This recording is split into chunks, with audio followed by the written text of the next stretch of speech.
Hello and welcome. We'll begin in just a few minutes or just a minute or two as we give folks who are online time to join the meeting. Thank you very much.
Good evening, and thank you for coming. This meeting of the South Beach School Board is now in session. We will begin with the land acknowledgement, and I will turn to Director Jackson for that. Thank you. We are on Indigenous land. My understanding is that this was the land of the Snohomish people who had and have permanent homes here on this island, once known as Chikolchi, and that this island was also a place of great cultural significance for adjoining tribes, nearby tribes whose territories intermingled and overlapped. The people of the Stillaguamish, Suquamish, Lower Skagit, people who were speakers of the Lushootseed language, people who were of the Coast Salish family of Indigenous nations, and people whose families are still here.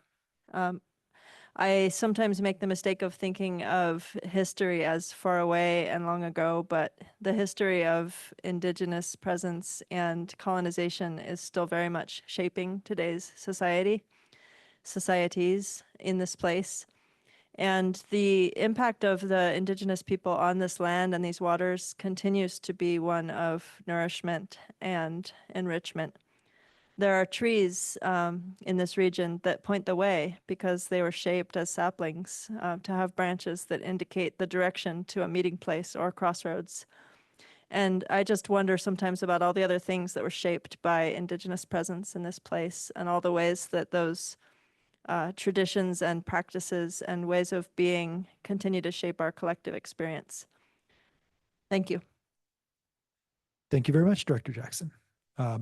Just to note, this is, since we only have one meeting this month, since we are going to the Washington State School Directors Association annual conference later in the month, this will be a combination of workshop and business meeting. We will have a little bit of business. We'll break out for a workshop portion to have discussion with members of the community if they would like to join in the conversation, and then we'll go back into our usual business meeting. There will be a public comment period during that business meeting. If you would like to speak during that public comment period, please see Ms. McCarrow at the back and sign up there. Otherwise, we will begin. Are there any objections to approving the agenda and minutes as presented? Hearing none, the agenda and minutes are approved as presented. One brief note, Director Johnson will be joining us shortly. She is coming from her other job educating folks. Are there any objections to approving the consent agenda as presented? Hearing none, the consent agenda is approved. Still within our business meeting format, we will go on to our presentations and Southby Cares Coalition. Dr. Moshe. I'm going to invite up our CARES Coalition folks. Lori Johnson's going to take the lead and we'll get some introductions and move forward. I'm Lori Johnson with the Southby Cares Coalition, and CARES stands for Community Advancing Resilience, Education, and Support. And we've prepared a short presentation for you. We're not going to go through a lot of the nitty-gritty grant requirement stuff because you're familiar, and Taylor is presenting you with some background information if you want some more, as well as what works and what doesn't in prevention is a good reminder. Some of the things that we think worked for us when we were a kid is really not best practice and can actually cause harm.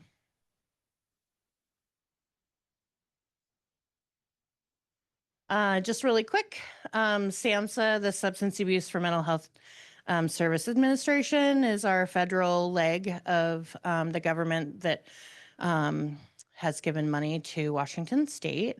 And that came down to the Healthcare Authority. The Healthcare Authority developed the Community Prevention and Wellness Initiative, which formerly was money given to individual counties to run the same programs across every county. Community Prevention and Wellness Initiative became a program that individual communities have local control over the programs that are run in your community based off of health use survey data and other data that's collected so that it's specific for your community's needs. Sorry, will you go back for just a second? Well, I guess that's fine. We'll go to the next one. So just so you can see, the Healthcare Authority has two legs to this grant. One comes down to the school district as our fiscal agent, and then across over to the Northwest Educational Service District, which employs our student assistance professional. And so I'm under the district, and she's paid for through the Northwest CSD, but we work collaboratively to do direct service in schools and then community. She's a part of our coalition, and we'll get to her next, I think. Yeah. So we just want to welcome Laura Mialopoulos. She has not, oh, there's a typo in that. Sorry, that's not how you spell her last name. She's new to South Whidbey, but she's formerly a student assistance professional from SQUIM and was in a standalone position in an ESD or a county. I'm not totally sure. But she has not worked with a coalition directly as a collaborative support before. They didn't have a coalition, just a SAP. So we just want to welcome her.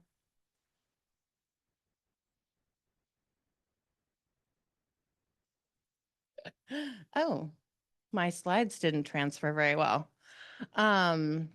So we're in the middle of our strategic planning process, and you see the dog on the right is a coalition member's dog, and then you guys recognize Remington. Some of these slides we presented to the Healthcare Authority at our Coalition Leadership Institute. And one of the ways that we kept people engaged is we filtered dogs throughout. And then they, at the end, they got to guess how many times they saw Remington in the slides. And I actually got schooled because I thought there was 18 and there was actually 19. But it kept people thinking about the slides. So we've been working on our whys and our mission statement. And so this is still under construction. I don't want to give anything away, but they've got a couple that they're working through to decide which one's going to be most effective. When I say they, I mean the coalition, the people who are on the coalition. There's a picture of me and of Taylor.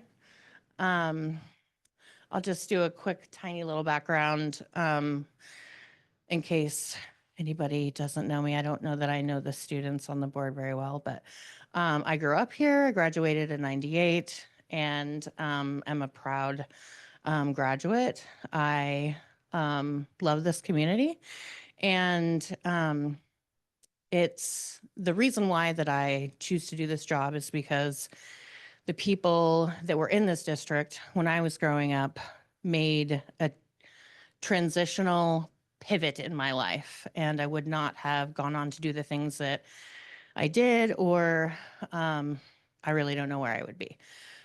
So special thank you to people like Susie Richards and Chris Burt and Charlie Davies and a lot of people that looked after me that I didn't even know were looking after me. And so now we get, hey, I just was watching you. I get an opportunity to make a difference in substance use prevention and sort of be there for some of that program level stuff. So super happy to be here. Would you like?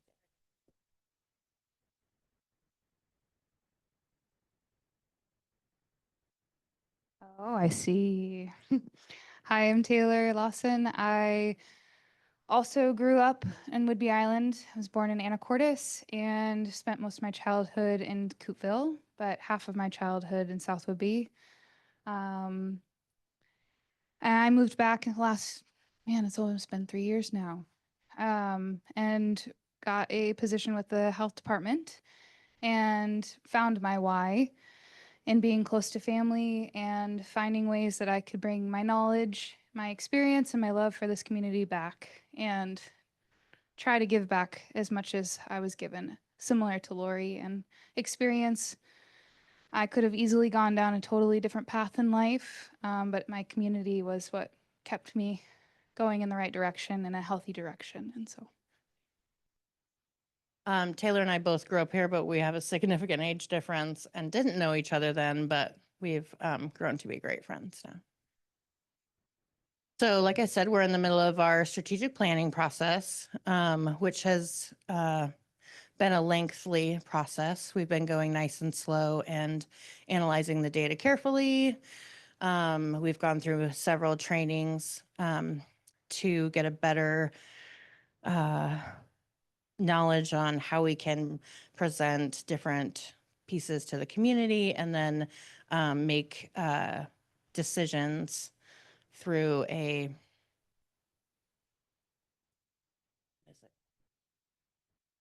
consensus process rather than a hierarchical process. Just a reminder of some of the community partners that makes this possible. We rely heavy on the Island County Public Health Department for data aggregation, disaggregation, and also as a part of our information dissemination. They help push out information through their social media channels and have garnered support for our community health survey. The South Whidbey School District, of course, Readiness to Learn. We're grateful to be housed at the community center and the Northwest ESD, which doesn't just provide our student assistance professional, but also training and continuing education. This is just the strategic prevention framework that the Healthcare Authority and SAMHSA provide us with a framework to go through this strategic planning process. So a common misconception is in that last slide. It looks like it's a linear process. It is not. It's happening every month. It's happening every time we're meeting. And as we go through, we revisit each one of these points with our coalition development and assessing new data, right down to implementation and evaluation. Oftentimes there's a place that needs to pivot, and we are flexible enough to be able to do that. Next.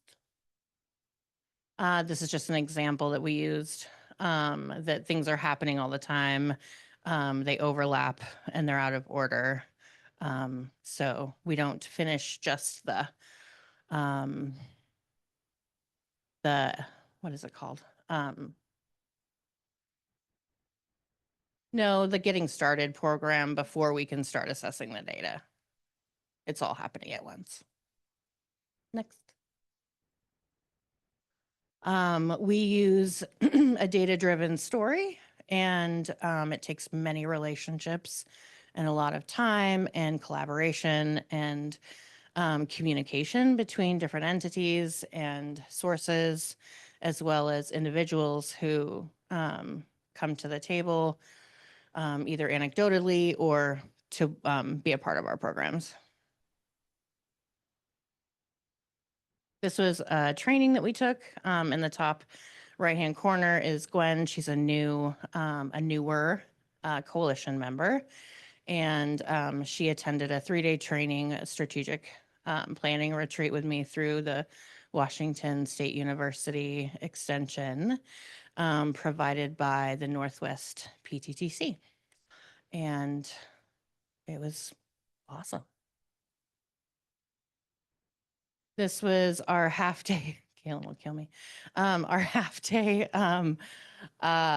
strategic planning retreat that we did, and just you can see an example of us at work, I guess.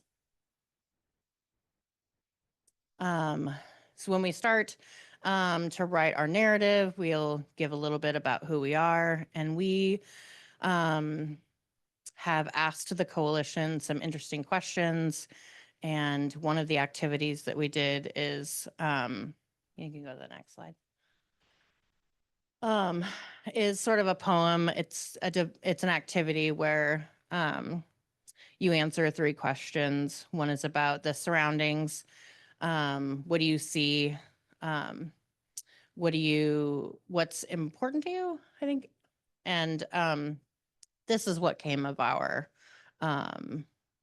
like who we are as a coalition. And you guys can read it later if you want to. I mean, I can read it for you, but it's kind of fun.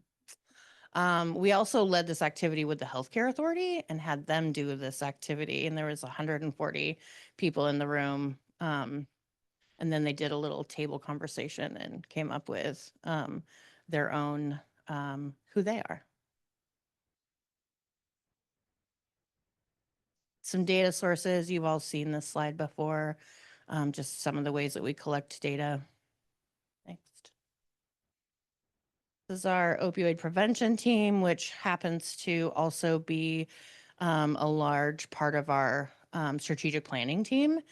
It's missing Kaylin, who's also on our team.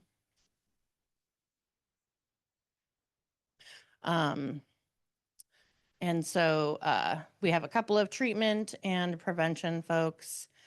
Canva really doesn't like to transfer to PowerPoint. There's a lot of letters that have moved. Anyway, the chief, Langley, Chief Wasser, has a role in our strategic planning and helps guide us a lot in information that we wouldn't typically have or understand the unintended consequences of legislation or things that are policies that are happening.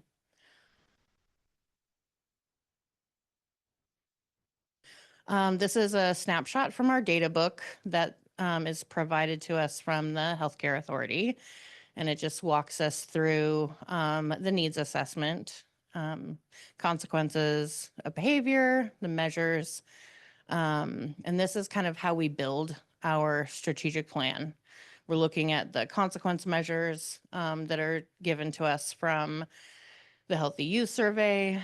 The data books are also, they include health, hospital data and opioid dashboard data, among other data sources. So it's not solely off of Healthy Youth Survey, but a good portion of it is.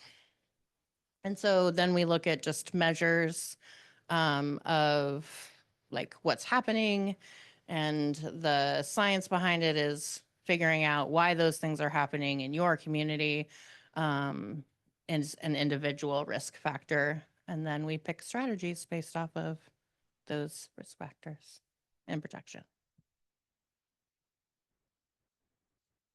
Okay, so I'm just going to run through a quick snapshot of the process we've been walking through with the coalition, because I know we, do you mind going back one slide? Thank you. We kind of walked through this a little bit with the board previously in the Healthy Youth Survey data. So you all are familiar with that, but kind of walking through the logic model and how we come to these discussions and agreements on what we're focusing on.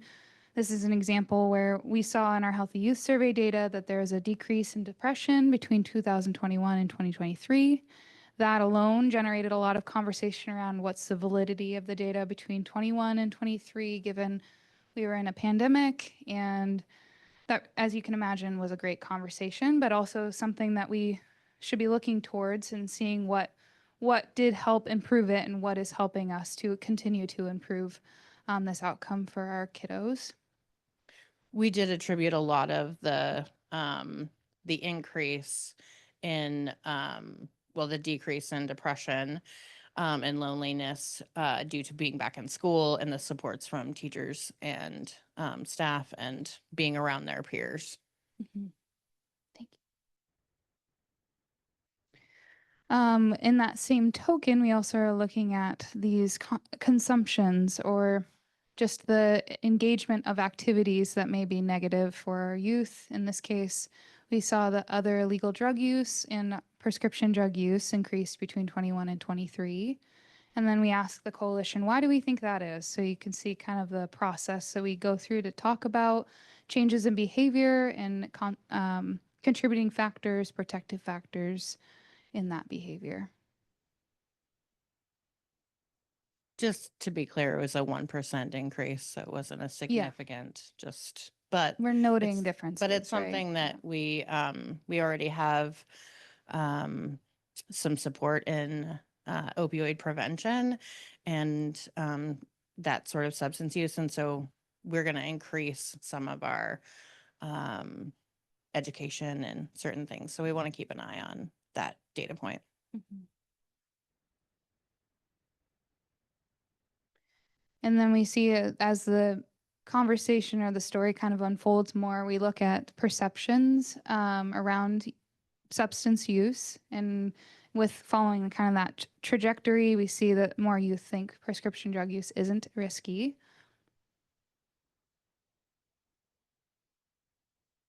And then we ask why. So we look into the perceptions, and that's kind of covered up, I'm sorry, but perceptions of substance use among adults in their life, youth attitudes towards substance use. So as you think about your peers, low risk or harm. So perceptions of risk and harm around the use of any kind of medications.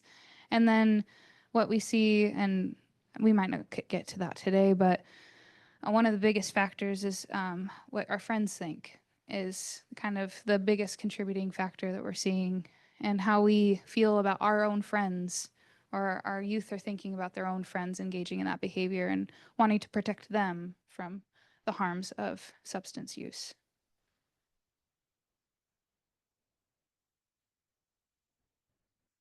And then there's a lot of data. So that's kind of the gist of this. Is it could take months for us to really look through this. And so as you can imagine, we're trying to pull out certain pieces. And as Lori alluded to, we're also trying to align with either existing efforts that we have as a coalition and as committees, but also what's within our scope, and then what is within the scope of other folks, such as our schools or our families or our community outside of our coalition itself. So we also noted that there's a significant difference between South Obie and other communities when looking at early initiation and favorable attitudes towards drug use. So there's also another question of why that is and what makes us different. That's kind of, I know it's kind of short and sweet, but that's kind of a snapshot of the conversations we've been having to conduct or complete our needs assessment, seeing where we're at now, where we were previously, how we compare to other communities, and then who's at the table who can support us in this work to address these concerns.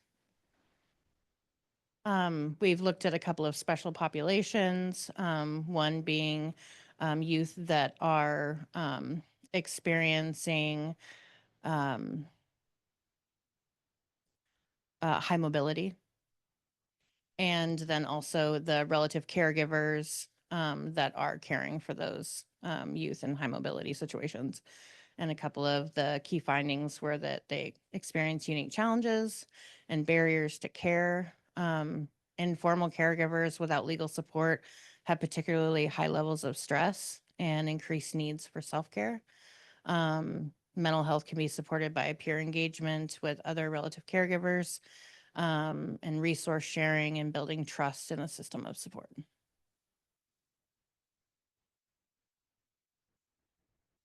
There's a lot of data slides, which you guys are probably somewhat familiar with. So we'll just kind of piece through, and if you want to see something in particular, you can say something.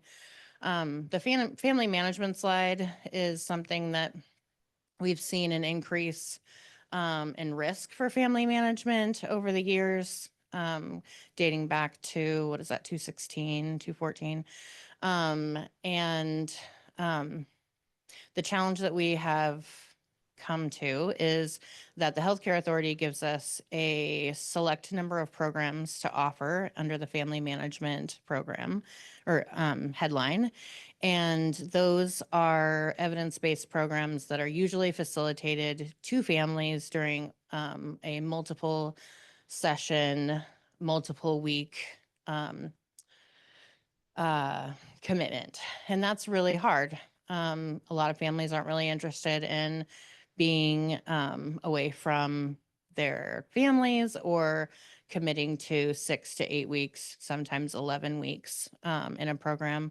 We have offered childcare and partner with the Readiness to Learn to provide food as well. And still, it has been unsuccessful. So we're looking at some other ideas for family management.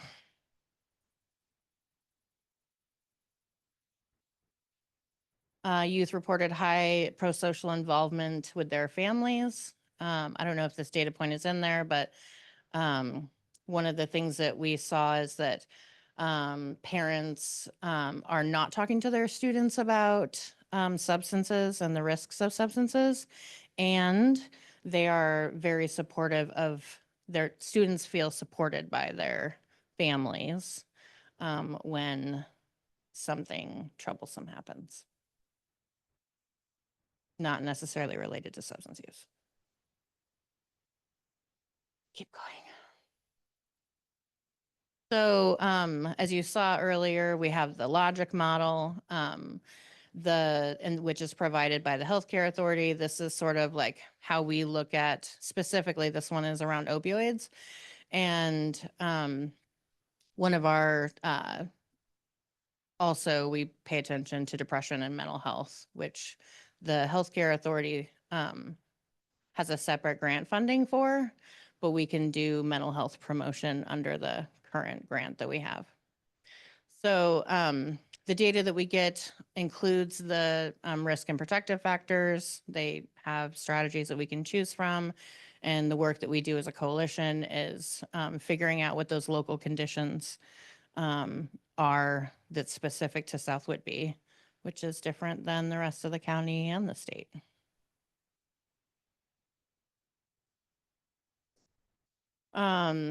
Right now we're mapping strategies, and these are some of the things that are for specific to opioids, but also address some of the general risk factors. We have the drug take back, which is under the goal of reducing access to prescription medication. And we have something for a little presentation, an example of an alternative. So we have an opioid prevention committee, as we mentioned, and the Friends for Life campaign, which is around fentanyl specifically, but is basically putting your peers and your friends and your family first by, what is their slogan? Do you remember? Basically, like, I care for you is the model. And then we have the Starts With One campaign that happens a couple times a year, and specifically right around the drug take back time, April, October.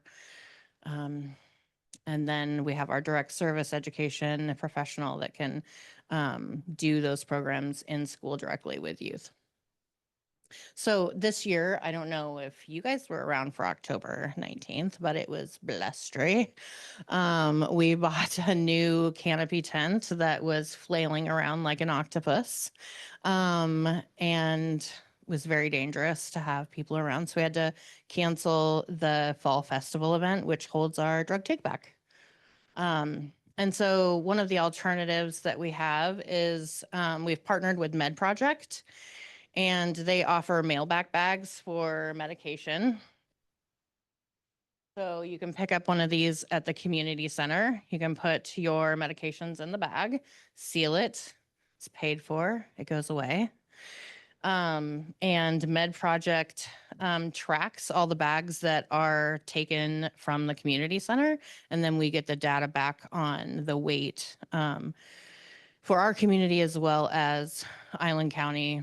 Actually, I think we get all the data from our state if we want it. So these are for pills, and then we have inhaler bags. And then this unfortunate box is empty, but it's a Sharps container that you can also access at the community center. The container itself is on display. So, and then the Med Project, we're working on some individualized promotional materials, but this will be in the community center. You can access the bags at the front desk, and or we're kind of working on our marketing and how else we can make that available. Med Project won't allow them to just be sitting in the hallway because they don't want them to become litter bags or just go away. They track them, and they're funded. So they have to be in a place that someone can either hand them to them or that it's sort of supervised in a general fashion. What else? Is that it? Yeah. So this is the logic model that we're building with the coalition now. It's not really any different than the one you saw before. Some of the risk and protective factors and contributing factors will change. I think, yeah, that's it. So thank you. Thank you very much, both of you. Thank you. Really appreciate the update. Any comments or questions from folks up on behind the tables? You mentioned that some of the drug use had increased over the last few years. Do we know what specific substances are increasing? Yeah. So actually, we've seen a decrease in almost all of them. I think the prescription medication was the only one that had increased, Okay. if I'm remembering correctly. And it was by 1%. So I think it was 3% now, 2 to 3%. It went from 2 to 3%. Yeah. Yeah.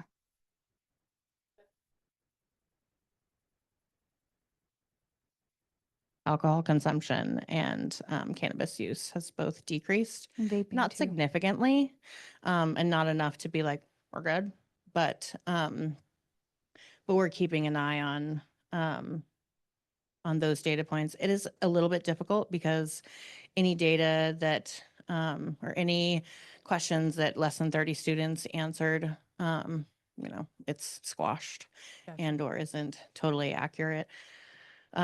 We can't even see some of those data points, but so we'll combine across all grades rather than just looking specifically at 1 or 2 grades.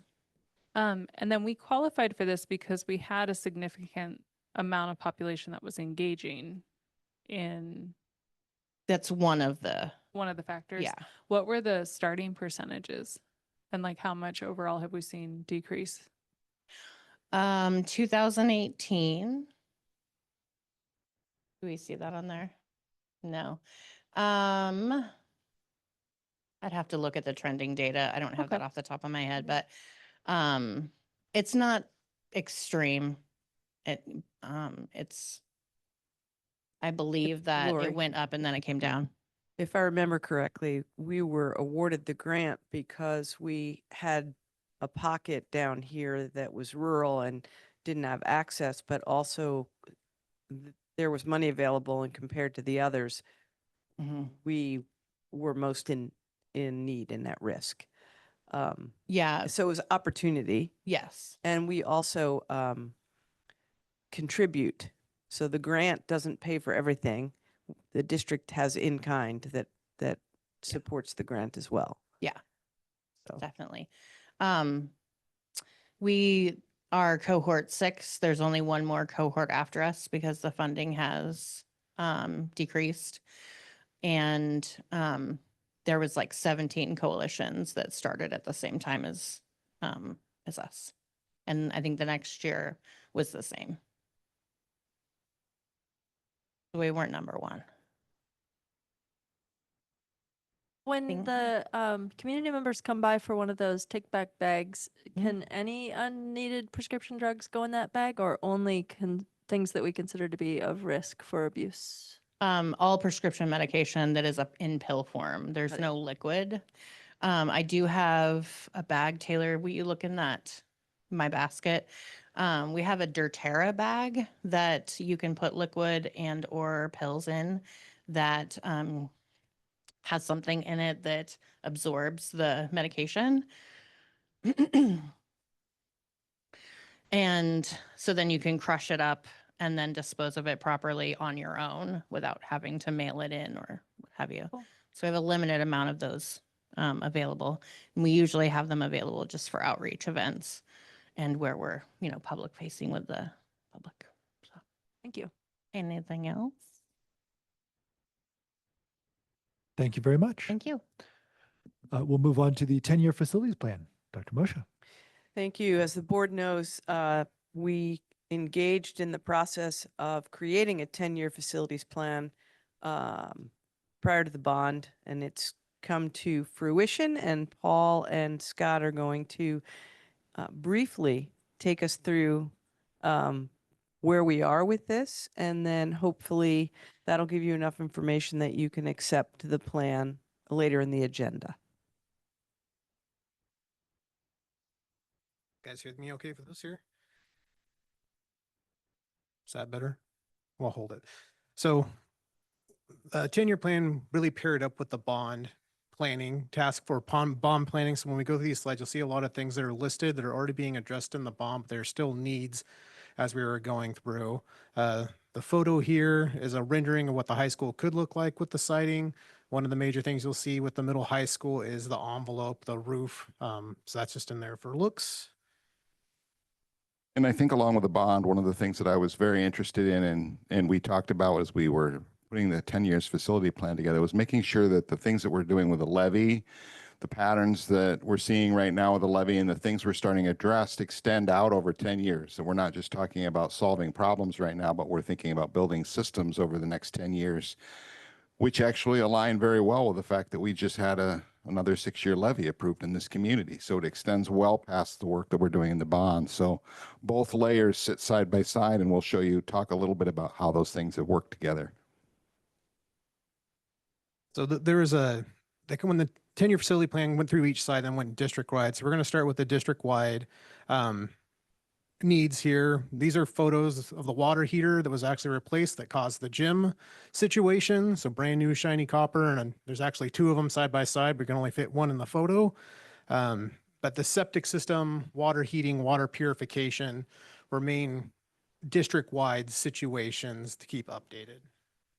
Yeah, I think one of the things that we've noticed is we've replaced things that have broken down or need to be addressed immediately is that they represent larger patterns that need to be accounted for over the next few years. So the water heating system is one of those things. The one that broke in the gym was an immediate issue, but there are others that are coming to the end of their lives. Those things all need to be factored into the planning and then rolled in as we move forward. Same thing with septic system, kind of a great example of where we have immediate needs that have to be addressed now, but we're working with some of our engineers like at ADC Septic Engineering to come up with a plan that's going to allow us to add additional phases to our plan and revamping the septic system at the high school, extending out well beyond what we have to do for the bond right now, but certainly supporting the work that we're doing in the bond. Water distribution systems at the water plant, very important. We've again started to address some immediate issues, but eventually coming out of the recent septic survey that we just had with DOH, we're finding that there are things we want to do over the next few years. So there are examples of things that we want to layer out. So here, the building we're in specifically was ADA upgrades, heat pumps, fans, and automated controls. Those are both things handled that we're going to handle with the bond, but are part of the 10-year plan. The parking lot, that's what this drawing is a rendering what the parking lot could look like. We're still working with our land use permits to see how much of the parking lot paving we can do, but this is part of the plan to help extend the pickup loop and help with flow here at the district. Yeah, and as we continue to move forward, again, some things that we're starting right now with fire systems, we're revamping some of our fire systems, but looking ahead to how we can enhance that technologically to be voice capable. We're starting to upgrade with the LED lighting. We've been doing that for a few years, but eventually we want to have all the district converted to LED lighting. The most obvious, though, recently was obviously the stadium, which had a tremendous impact, or will have a tremendous impact, I think, in the future. And then interior ceilings, wall finishes, again, something that we want to think about with a levy, because as we do work on all these other systems like roofing, HVAC, all of the work that's in the bond right now, one of the things that's not necessarily covered across the board is some of those other things that enhance just the look of the buildings overall aesthetically in the hallway and then in our classrooms, and enhance the teaching and learning experience in the schools for kids.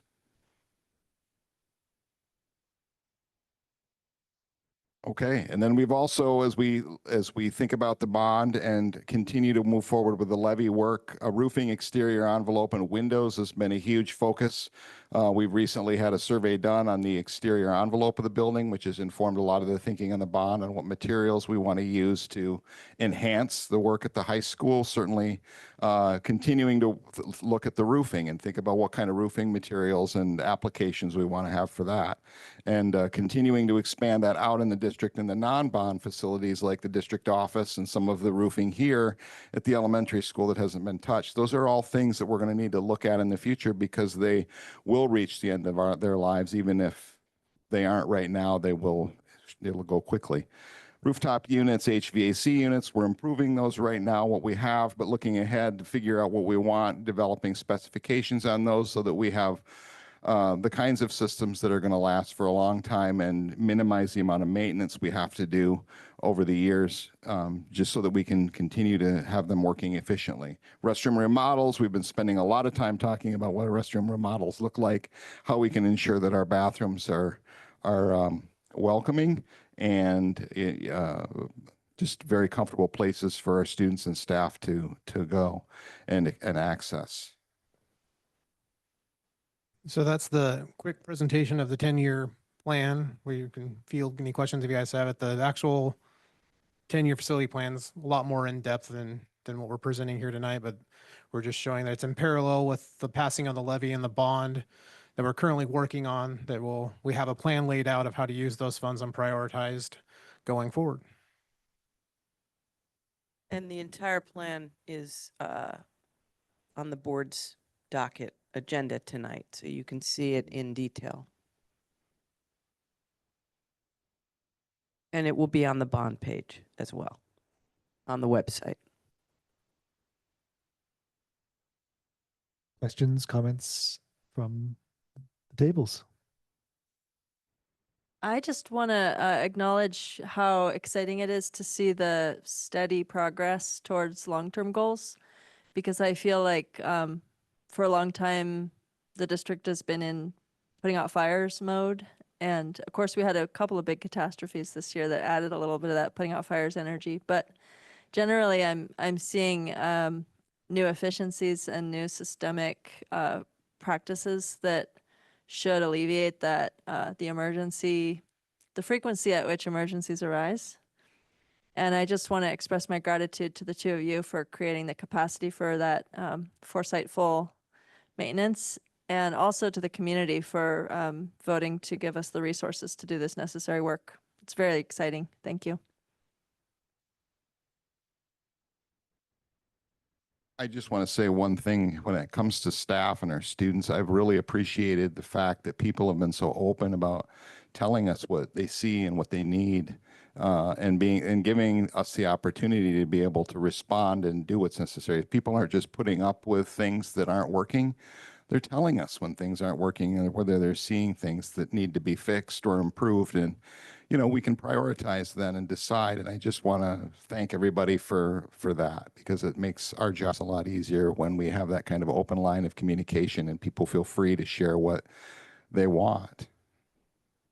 I think that can be a real compliment to the work that you're doing, because they're seeing change. So they're speaking up about things that they want to see change. So I'd just like to recognize that sometimes hearing a lot of noise about what needs to change can be a really good thing, because it means that they see the change happening. So they're willing to report things. They think that it will matter to report things. So I want to give some appreciation there.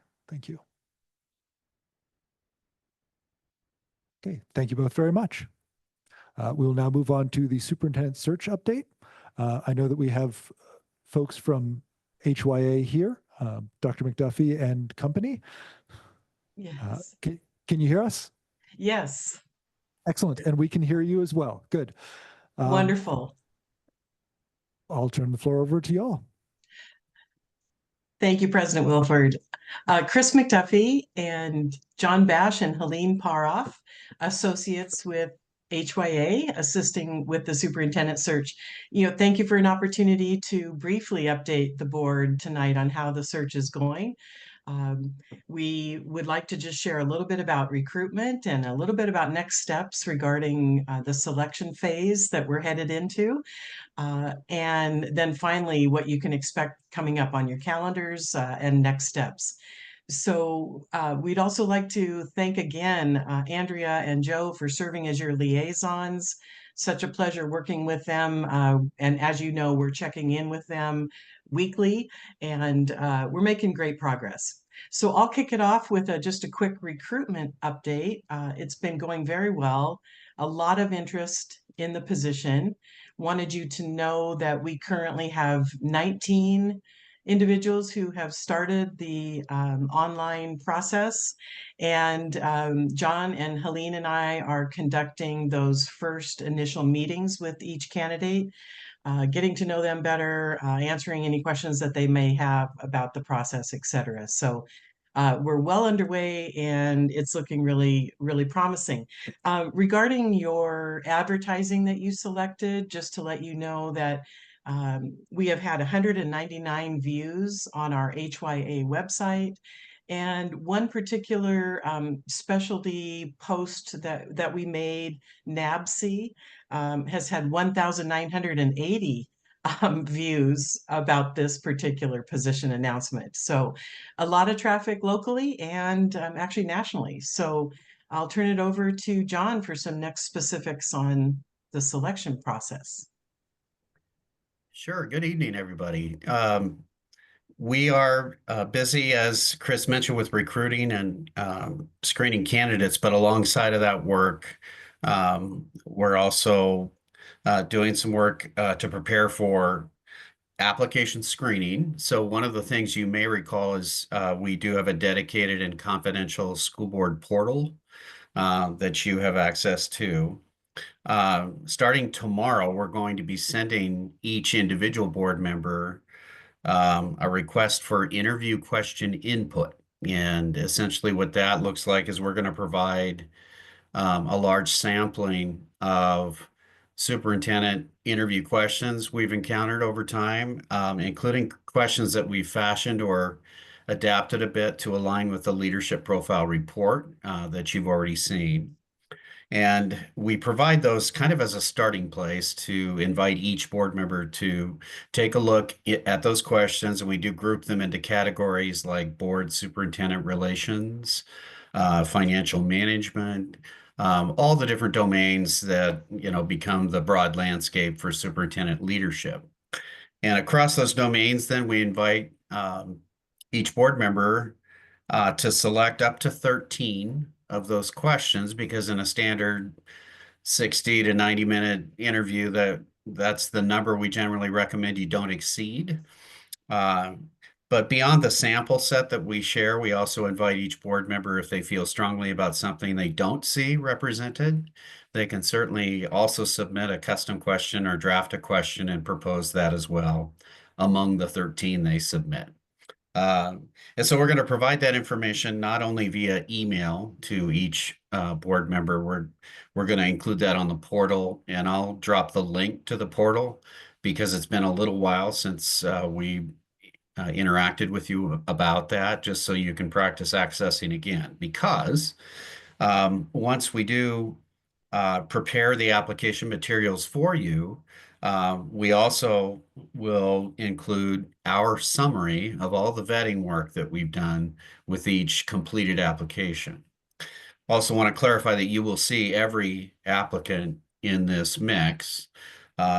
And we will also organize that summary into 3 tiers of candidates. Tier 1 being the candidates that come with the strongest set of experiences and qualifications that align with what you've said you most desire. Tier 2 would still be candidates that are qualified for the position, but may not have as many matches, if you will, with the desired criteria or with your desired characteristics in the profile. And tier 3 are candidates where we've uncovered some red flags, or candidates who truly just don't have the background or experience yet to compete for a position like this. But again, you're going to see all of them, and it will be the board's decision on who to advance. We will provide all that application information and the HYA summary in the portal, and we'll alert you with an email. We're going to provide that to you on December 6th. So that's just about a week after the application window closes. And the reason for that window of time is occasionally we'll get applicants right at the end of the application window, and we need just a bit more time to do the same vetting on all the candidates. And then on December 11th, we have a meeting scheduled with you to review that information. And again, we're going to provide that to you on the 6th so that you come to the meeting on the 11th having done some homework and read through that. And then we begin assisting the board with deliberations around selecting usually about 6 applicants for a first round of interviews. And those will happen on December 11th. No, I'm sorry. Those will happen on January 8th. And right now, the window of time that we've tentatively set for that would be board members arriving around 7:40, 7:45 in the morning for a brief kind of orientation, and then an all-day show until roughly 4:30 if you interviewed 6 candidates and you allocated an hour for each interview with a little bit of time in between. There's nothing magic about 6. So if you decided you want to interview 7 or 5, that's entirely a board decision. We just like to get out ahead and make sure you're holding your calendars. That's why we share that tonight. And then finalist interviews are scheduled for January 15th. And again, generally from that first round of interviews, the board will select usually 2 or 3 finalists. And that's the point at which the identity of your candidates goes public. And so we will be asking your finalists to provide a short bio statement and a headshot, and we're going to get that posted on your website. You may have some media inquiries about that too. So we want to make sure that we notify all your stakeholders that here we are, and now also plan, and that planning's underway, finalist activities, not just with the board, but also with your internal and external stakeholders, including students, so that everyone gets a chance to meet these folks, interact a bit, and then give the board input on those interactions that helps the board, helps inform the board's decision regarding who they ultimately select. And we anticipate that on the meeting that you'll schedule the very next day, on January 16th, you'll do some final deliberations, final review of the input from your stakeholders. And usually boards by that time are ready to announce a decision. And so that's kind of the select phase. It's exciting stuff. So thank you. Well, Mr. Bash kept going and covered the next steps and agenda items that Helene was going to cover. But Helene, is there anything else you'd like to add? John did a really thorough job. You're in good hands with Chris and John. My apologies, Helene. So thank you. That is our briefing for tonight, but we would entertain any questions any of you have. Could we have could we have the interview questions / portal link also sent to student reps so we can give our input on that? There are confidentiality issues with having you on the actual portal at the time when the candidates are confidential. So until, I don't see any problem with getting student input on the interview questions, but until the finalists are announced, we can't have you involved in the portal, just because there are confidentiality issues at that point. But yes, I do want to get your input on the questions. So to Dr. McDuffie and team, if we can Yes. get a clean link for them so we can get their input on those questions without going through the portal. Yes, we will. And when we're ready to start the discussion about what the days in the district look like for the finalists, we will definitely be involving the students and working with them to help develop what questions they would recommend. So a lot of logistics yet to come, and we will definitely be engaging with the students to get their input. Yeah, and at the finalist stage, I anticipate that y'all would be there wherever we are at the finalist stage, leading up until your advisory votes and the votes given by the elected board members. I did have some questions about the semifinalist selection state. Discussions of exactly which of the leadership team are involved in that. I believe that there's been some failures in communication, gaps in communication there that we would like to clear up among the board, I think, particularly involving what information we see at that point and what information, at what point Dr. Moshe is involved and how involved she is during that.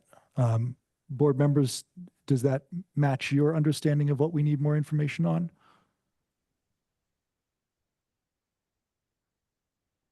Or what is your understanding of the default, the status quo? Yeah, I think what I would like most would be a description of what Haya recommends, and then maybe some discussion around whether we need a more customized approach. So at what point is it usual to bring the superintendent into these discussions?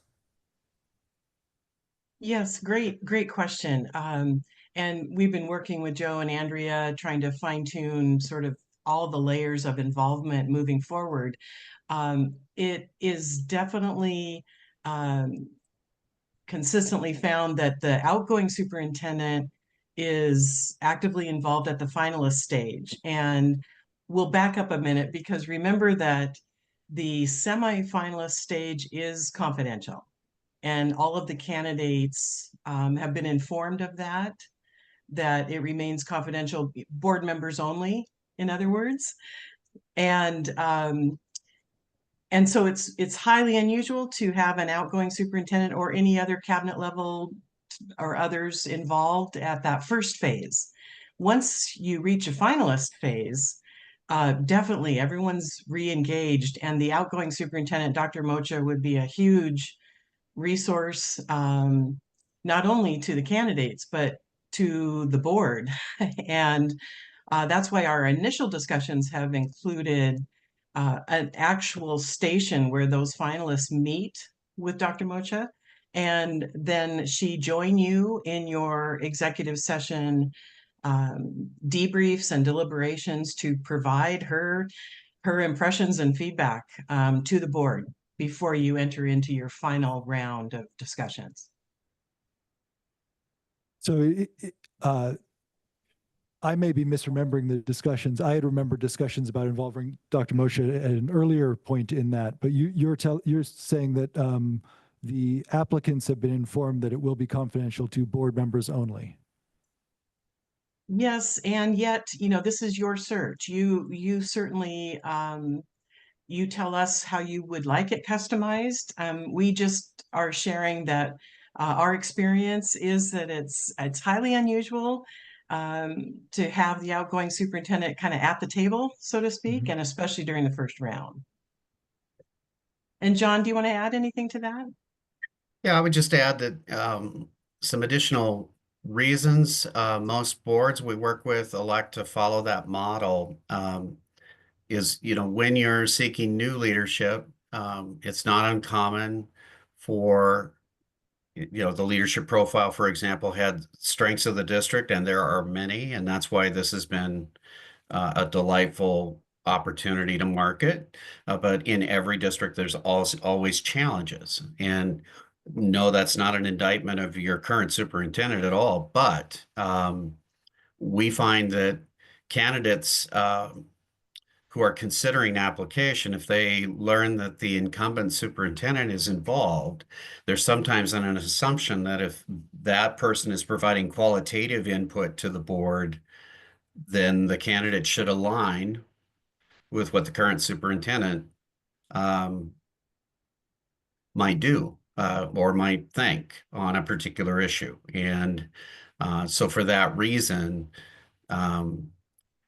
we suggest that you want to get a genuine profile or genuine experience with each candidate without the possibility that they might feel compelled to either withhold some information or respond in a certain way, depending on who is selecting. So universally in Washington State and public school systems, school boards hire and fire one employee, and that's the superintendent. And many argue it's the most important decision that you make.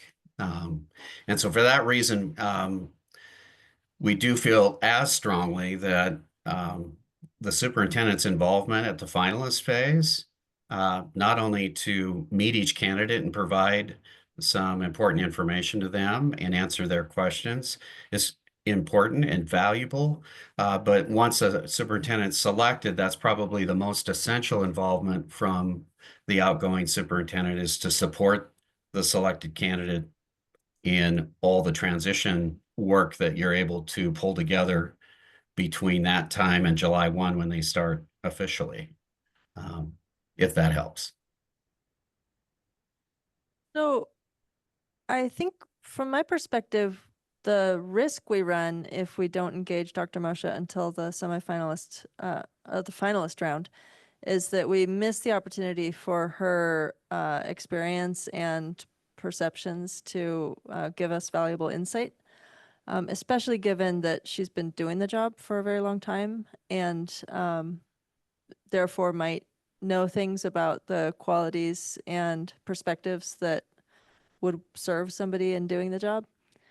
It seems a risk we run in not giving candidates that extra stage of confidentiality is that people wouldn't want the fact that they're in an application process to be visible to somebody who's sort of engaged at the regional and state level. Am I correct in assuming that that's a hesitation, that the candidates might want more confidentiality from colleagues in their field? Yeah, I think that is another factor for sure. And it could certainly be awkward, you can imagine, for someone who is even in this region or has worked directly with Jo. It's hard to talk about Jo when she's sitting right here. I wish we were present so we could have met with her ahead of time had we known this was coming up. But yeah, it's again another reason why some people from even the region may, if they were aware of how that might look or unfold, they may reconsider even. But we also understand the value that her experience and knowledge about the community brings. So there's some other ways in which we might be able to do that, but it's certainly up to you. Appreciate the input on some of the dangers. I agree with Director Jackson that there is a pretty strong risk of not involving someone with as much experience as our current superintendent has in who has been doing the job and knows what it takes. But I am also cognizant of the idea that there is the necessity for confidentiality among superintendents, as well as I hadn't even thought of the idea of the influence on applicants' answers due to having the current superintendent involved. I wonder if there is a middle ground between between the two extremes, some way to further insulate us from knowing the individuals beyond removing their names. I had actually been interested in, when we see the packets, having the actual schools blanked out and listed as just large or small, urban or rural, just to further insulate us from, oh, I know the person who's the superintendent in this district. And I wonder if that might be a reassurance to some folks while we could still get some input, or if we could bring Dr. Moshe in at a later point in the semifinalist process, where we have a pool that we like and we want to see if there are any red flags for her at that point. Because I do want to take advantage of the experience that Dr. Moshe has in this job and in this state in education, but I am cognizant of some of the hazards of doing so.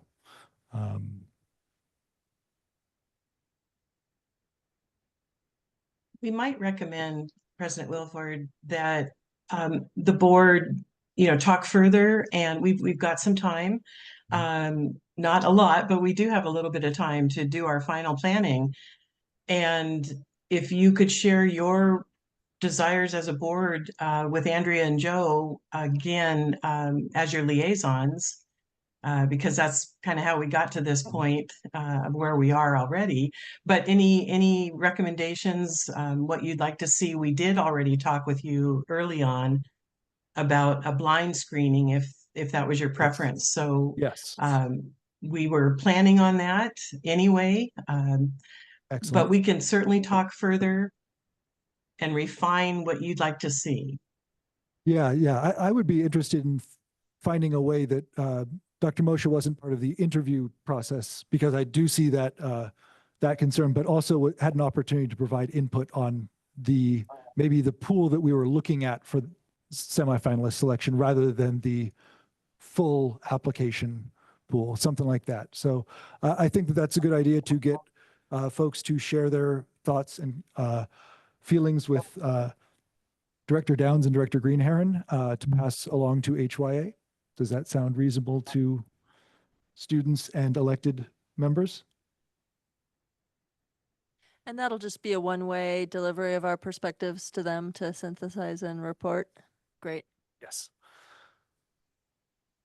Yeah, feel compelled to also have the board consider, in terms of process, we want to make sure that we're also following all the equal opportunity standards for candidates that apply. So in terms of coming up with a way, we have to ensure throughout the process that whether a candidate is known to a certain individual or not known, that the criteria used to either advance them for an interview or not is fairly and equally applied. Absolutely. And that's why I had been thinking about ways to obfuscate the districts that the applicants had worked at previously. Because I know that several folks on the board have had connections with superintendents around the state, whether it was to conferences or through their work, so there would be that concern anyhow, just due to the nature of our board, and that we've been talking to folks and been employed in education in various capacities, or family members have been. Yeah, sorry, I wanted to make sure that we had this conversation because having it come up at this point was a surprise to me because I thought we had discussed this back in August, but apparently my understanding was not the same as everyone's here. So I wanted to make sure that we had the discussion. So thank you for Well, providing, oh, go ahead. Brooke, I don't think that your understanding wasn't the same. I think that there's been more information provided by HYA that Joe and I, or Director Greenhair and I were considering in that. Yeah. And so, and I believe that, you know, the conversations were had as we were coming towards that conversation and that decision, but that's, it's not that you were misunderstanding what we thought we were going to do. It's that the plan, it's becoming evident that the plan needs to adjust and change in order based on the feedback we're hearing. Okay, thank you. Any other comments or questions on this item? Okay, thank you very much, HYA team, for being telepresent and providing the feedback. Thank you very much. Take care. You too. Have a good evening. Bye-bye. We'll move on to our student board members report. Representatives Dobmeyer and Carter. Thank Hey, you. sorry. Okay. Winter sports start next week. We have girls basketball, boys basketball, and wrestling. Last Friday, we had a Veterans Day assembly. There was a performance by Wind Ensemble, and there was a video to commend and commemorate veterans. And as well, we also had a faculty guest speaker. In the high school, individuals went to state for cross country just recently. Fall sports are all wrapping up with like people going to state and things kind of finishing up. We also had, for the first time ever, Fall Fest, which had Spirit Days hallway decorating to the theme of scary movies, and trick-or-treating during advisory, along with a movie night. In the middle school, the Harvest Hangout took place, which is a really fun tradition that's been going for a couple years now. They hosted a school-wide event for all students at the end of October. That was Harvest Hangout. Reading with Rover began this week, and many students are engaging with the dogs to support their wellness. Winter 1 sports competitions begin this week. Girls soccer and boys basketball are now through winter break. Student-focused conferences are on November 15th through November 25th through 27th. Students are not going to be attending schools these days. And during these conferences, students will use their goal setting and reflection tools to engage in the conferences process and discuss their progress within the school year. Southern Middle School food drive is happening now on the November 22nd to support our local food bank. Good cheer. At the elementary school, they also had their Veterans Day assembly last week on Thursday. Their assembly included songs from their new singing club, a slideshow that featured veterans with family at the elementary school, and a talk by veteran Javier Wasser, City of Langley Police Chief. ASB students developed a slide presentation about Veterans Day, and students presented it to the ITK through second grade students.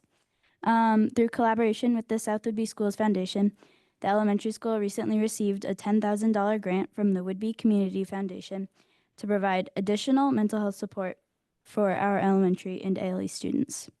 Parent-teacher conferences will be held in 2 weeks, and all 4th and 5th graders will engage in student-led conferences.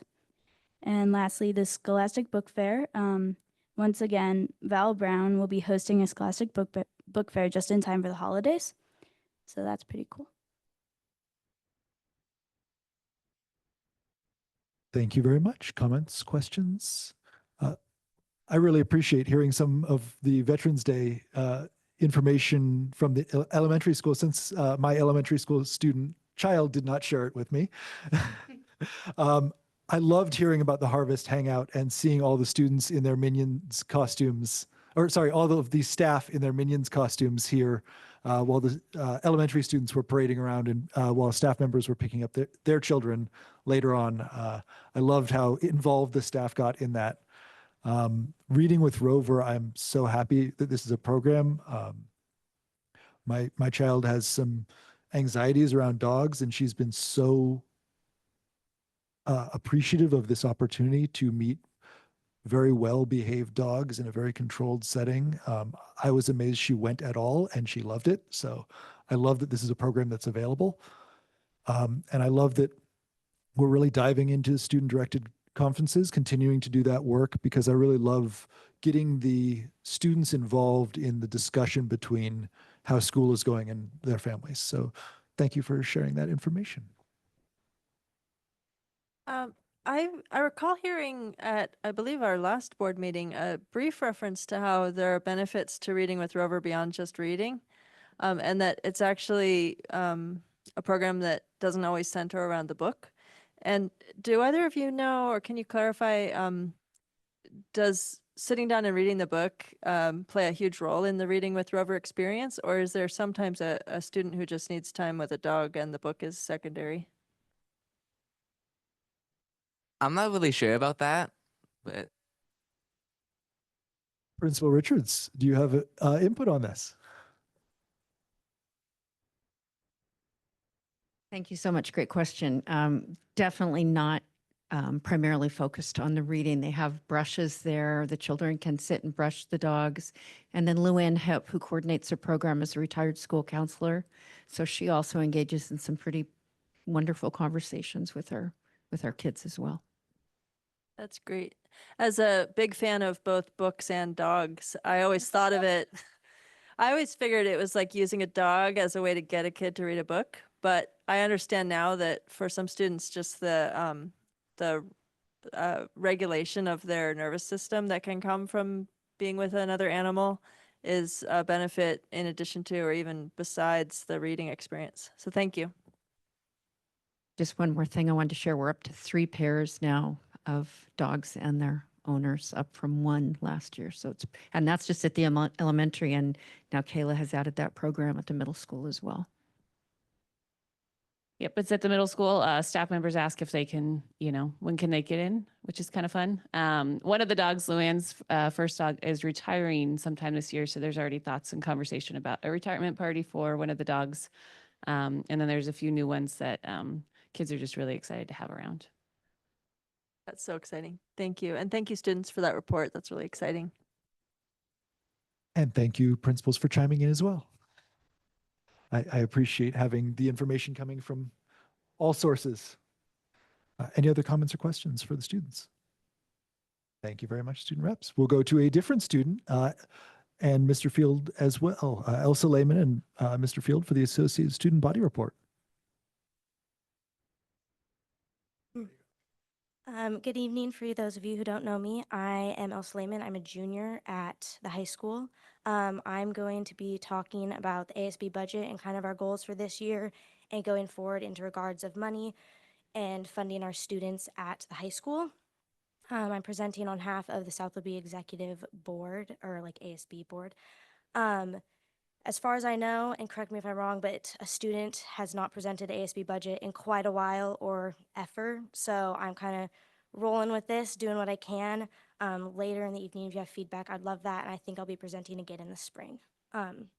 So with that, we've been doing a couple big things this year and are working to kind of move forward and clean up ASB and get a more set and organized way to which we approve and go through and set budgets for our sports teams and our clubs. Since COVID and before that, we have very minimal data with just lack of whatever was happening. Myself and the rest of A's exec members are very new and don't have a lot of experience with specifically the exec budget. So we're working to kind of start a new system and pass that on to after we graduate. So in August, with Mr. Field here, he was a new hire. Along with our new athletic director and our new ASB secretary, Ms. Johnson and Mr. Sommers. We had a meeting in August, and I will show this document in more detail later, but if you look in front of you, there's a document. It's highlighted in orange from the July report, and then I have another report from August, and you can see highlighted there's highlighted in yellow all of the accounts that were negative. So these, just for your reference, the CR means credit. So that's a positive credit. Anything that doesn't have the CR is a negative. And I've highlighted that all for you. So one second. Yeah. We're going to run through the presentation and then try to get the Elmo to show so we can show the other participants what's going on with the pages. So what she's describing is on the page, individually highlighted for each of you by hand, multiple colors, lots of time. So we'll get that shown on the Elmo. So we'll run through the slide, then I'll try to get the technology to work so we can show the pages so everyone else in the room can see it as well. Yeah, so I'll go through this in a little bit more detail later, but the basis of what we did in August is we kind of went through this and we decided that we wanted to clean this up and take all of these accounts, and these negatives we believe is due to a lack of transfers because things are being paid for through the general ASB account and things are not being transferred because it's all one big account and this is just our spreadsheet to keep track of things. So we wanted to, moving forward, and this is one of our goals, is just keep track of expenses specifically through which teams, which sports, which clubs, and know where our money's going and what it's funding in a more concise manner. So we made this August cleanup and we took all these accounts that were negative, bring them back to zero, and have kind of started anew in this school year. So that was kind of that. So I just want to so in ASB, there's 4 sections. You have your general ASB, athletics, your class accounts, so like the class of, and then your clubs. And what had been historically happening is just all expenditures for those 4 categories were just running through the general for each one of those categories. And this ASB would like to make an effort to actually have tennis balls run through the tennis club or tennis team instead of running through athletics general. So that's what we're talking about. The money's all there. It's just not as granular as they would like to see it. So we're making an effort to do that going forward. So to kind of continue with that, our goal for this year is to establish a more organized way of conducting ASB in regards to money.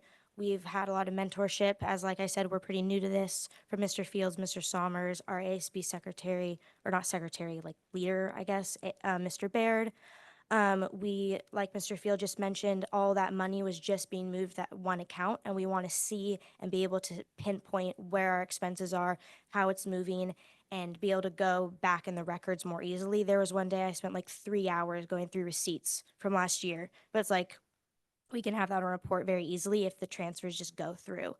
So we want to, with that, we want to communicate about the budgets we're going to be presenting with the leaders and coaches of the clubs and sports teams, and make sure we're funding and using the money that we're bringing in adequately to support our student body.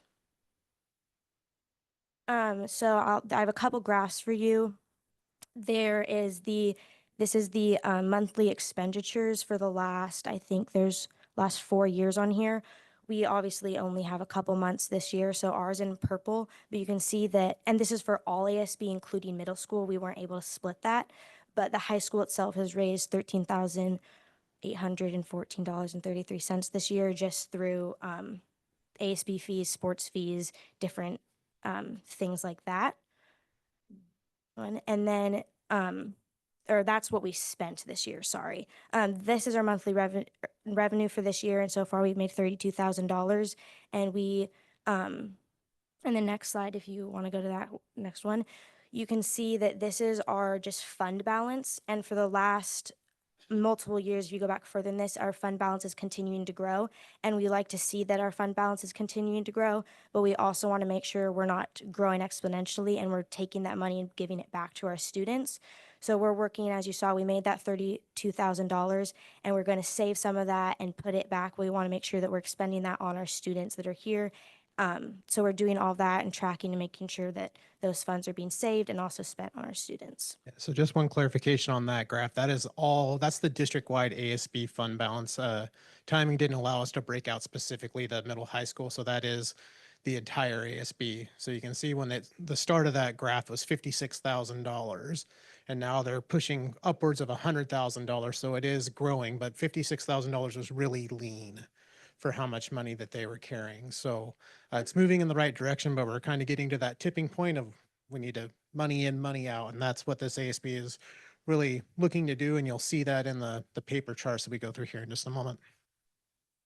And with that, like the money in, money out, that's kind of what we're doing here to establish a more accurate way of tracking what we're doing with the money in and the money out.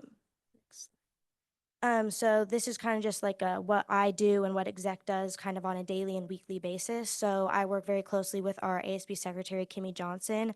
I check with her probably 2 or 3 times a week, go over kind of what needs to be approved, what has been asked for by our coaches, what deposits, what transfers need to be made. Carter, our ASB president, calls meetings. We go over what needs to be paid for, all those sort of things, approve stuff. I go over the monthly reports. So we're very involved with what's happening in the budget. I email with Mr. Fields, talk to Mr. Somers. So we're all like working together to make this, and we're all very actively engaged in what's happening is what I'm trying to say. All 65 of their transfers come to Mr. Field. Yeah.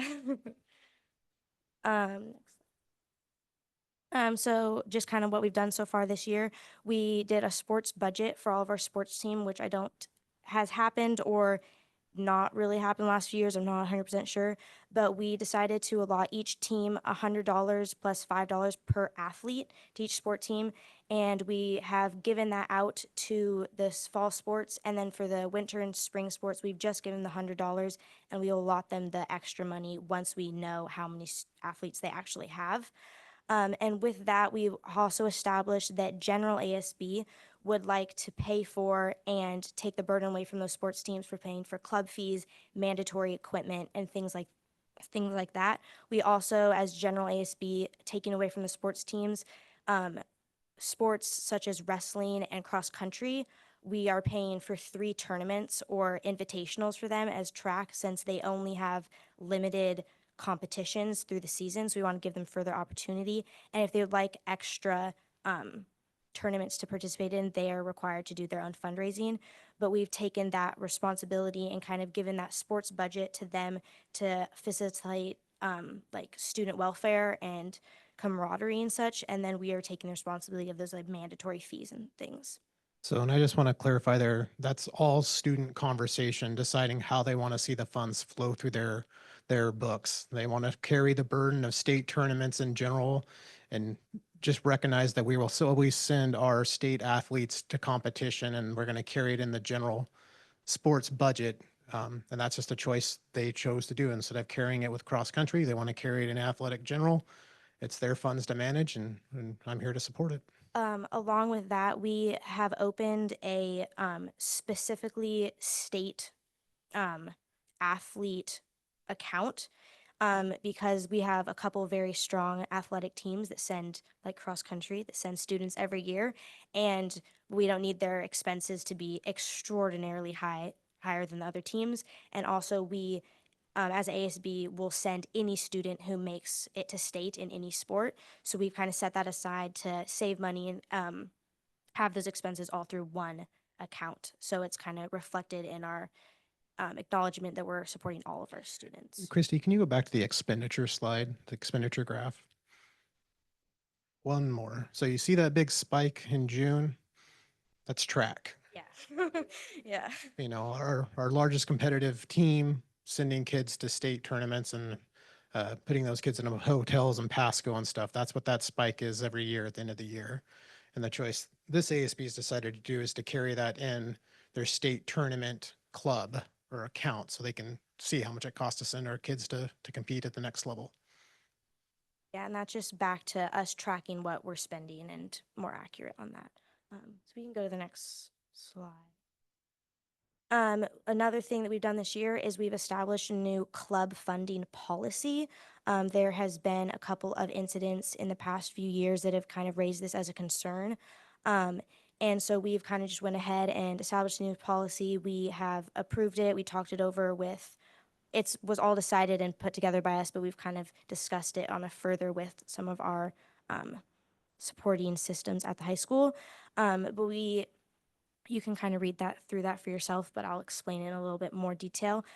So we would like to see funds through clubs being fundraised and then spent on the students who are actively doing the fundraising.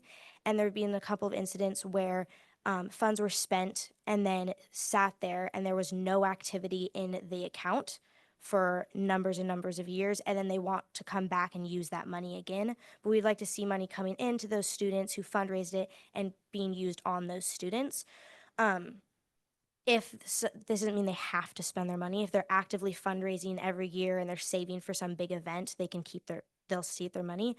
But we've established that if a club fundraises and has money in their account and there is no activity, meaning they have not spent anything or raised any money for 4 years, and all of those students that fundraised have now graduated, we're going to take that money and move it back to General ASB and spend it in a different way, and that club can start fundraising again so that way it's kind of an incentive for our clubs to be spending money and raising money continually and supporting their students who are in that club. So that's kind of that. And then with that, we also allotted $100 to each club to support them in what their club mission is for this year. Slide. So what else have we done kind of so far? We bought a new set of hurdles for track because we did not have enough hurdles to run a meet, which was a problem. And this was a big expense. I think it was $16,000 total, but we split that in thirds with middle school and booster club. So it was kind of a joint effort, and both the middle school and high school will use those and benefiting from that purchase, and they'll last a very long time, obviously, or hopefully. And with another thing with that is like big equipment purchases like that, we are going to discuss and are discussing opening an entirely separate account just so we can save for those big expenses, which hopefully in the spring I can tell you we've done that, but we'll see. We do not have an athletic trainer, I think is the correct term for it. So someone to be with our sports teams when our athletes get injured. So we bought med bags that will be replenished and given out to each sports team during the season, checked back in, and then given to the next sports season so that all of our athletes are taken care of when they get injured. We bought new soccer nets for the soccer teams, and that expense was split with the middle school as well. We pay for the sporting event help volunteers. We give them like $25 an hour, I believe. They do the scoreboards, helping check people into football games and such. We combined the boys and girls cross country and track teams. They were two separate accounts before, and we've combined them so that there's the same as the wrestling team, because that's only one team. And we did that because it kind of goes into the Title IX laws, but also those teams have the same season and the same coach, and we believe they're one team, so that can help with that funding. And then also recently with our students going to state, we've increased the food stipend for those athletes. So yeah. Is that the last slide? Okay. Do you guys have any questions? Oh yeah, we're gonna go over this a little bit. While Mr. Field is working on that, I am very, very impressed at the work that you all have done and the choices you've made. I love that you're building a tradition of accountability. And this is a major change since I was the middle school ASB treasurer those many years ago, and all I had to do was go into the office and sign checks. From what I've picked up on, it's definitely a big change, and I've been working really hard, like in and out of school, to make sure that when I graduate, I have something a little bit more meaningful to pass on to the next treasurer. When I got my, you could call it initiation, it was maybe a minimal 5 minutes of really no information. So I think that we're putting a lot of work to like make sure we are passing on something meaningful and getting the students more engaged in the funding. So yeah. Thank you Of very course. much. Okay. So just to go back to this August cleanup, I want to make sure we just kind of showed what we did here. So all these yellow highlights are just all the negatives, and you can see that it's almost all the accounts are in the negative, and this is not from an excess of spending of funds they don't have. You can see in this transfer column, we've done practically, or they did practically no transfers. So the money is accounted for, it's just not being transferred, and we're working really hard to make sure we're putting those transfers through. And if you look on the October report that I gave you, you can see that we have already been making transfers, and that transfer column is active, as you can see that I've highlighted here. Also in the August cleanup, we combined the POP athletics counts, which is the vending machines. For some reason we had two, which just makes no sense. So we combined those. And then if you look, this is the August report after the cleanup, and you see we have no negatives. We did all the transfers. This account is just one account now, so did that. And then you can look over this October report, and see that we've had these expenses. We bought the soccer team new balls. We bought the hurdles, and you can see those different expenses. All of our transfers and budgets for our sports teams and clubs have gone through, and then you can also see our revenue. So yeah, is there anything else you'd like to add? And so on the one that doesn't have highlights, you can see the $100 transfers to all the clubs going through. So it was kind of a 3-step process. Get it cleaned up for year end on August 31st, which was the first 2 slides. And then as they got going for this year, determining what they want to do with their funds. So their budgets feed into what I do overall for the district. I budget for the entire ASB fund, which has a capacity in it. So if we do raise a bunch more money, we can do great things, but this is the nuts and bolts money in the bank. This report ties to their cash. So when they're looking at it, they know exactly how much money they have. And now they know exactly where it's all sitting, which clubs have access or entitled to the money that they've moved there. So they're doing a great job. And the last thing I'd like to add before we get any questions is, first of all, with these budgets, we will be the ones that are just $100. We'll be giving them the extra money for those specific athletes after this season has started. But going forward, we would like to see a different and more accurate process of budgeting for our teams, because it's kind of just allotting them money. But for example, our tennis team needed new tennis balls, but we know that they need to do tennis balls every season or every few seasons. So we're going to try to involve the coaches in telling us what equipment they will need, so we can kind of give them that budget beforehand. So instead of coming to us after they bought the balls, they come to us before they bought the balls for the money. So that'll kind of be a project for next year, but we're working towards that, and that's kind of our goal. So yeah, do you guys have any questions, further comments? I guess, would you like to come work for the district in another 10 or 20 years? Because I think you're really great. We'll see where I'm at. I'm actually kind of curious if you have peer groups, other ASBs from other schools, and sort of, can you compare your practices with other practices in other districts and see how it measures up? I personally do not, and I don't believe anybody else on the exec team does. I have considered, and I think I will reach out to like Kamiak and a couple other schools that are in our area to see how they do their sports budgets, as that's something that I'd really like to see improve in the next few years. So kind of reach out and see what they're doing and how they do that. But as far as right now, no. I might suggest talking to your student board representatives who will be going to the Washington State School Directors Association and meeting with student representatives from districts all over the state very shortly, and they may be able to make some of those connections. That will be very good. We'll definitely do that. Yeah, my question was really rooted in a desire to be able to have somebody like you present to other students in other places about this practice that you're developing here.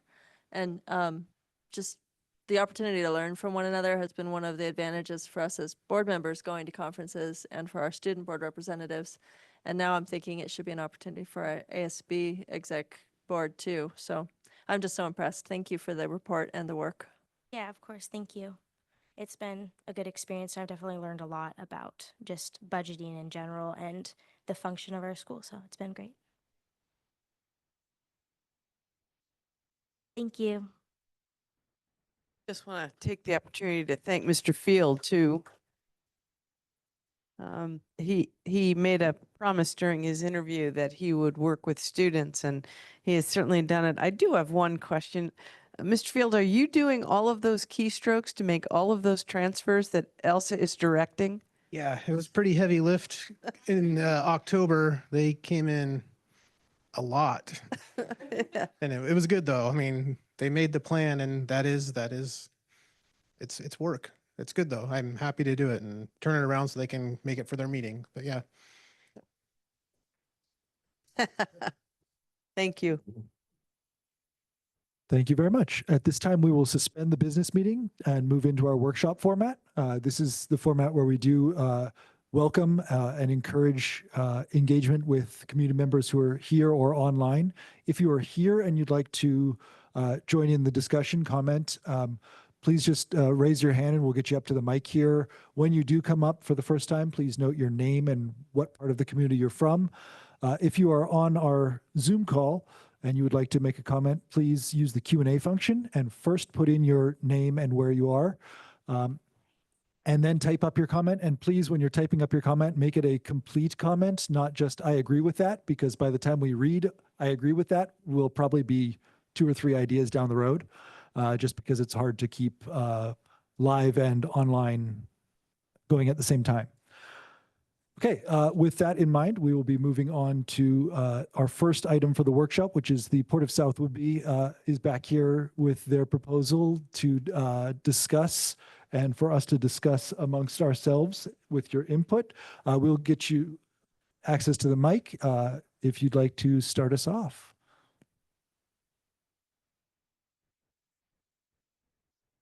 And as you're coming up, we do appreciate the effort that's gone into putting this proposal together after our discussion at the workshop 2 months ago, I think it was, or in August, I believe.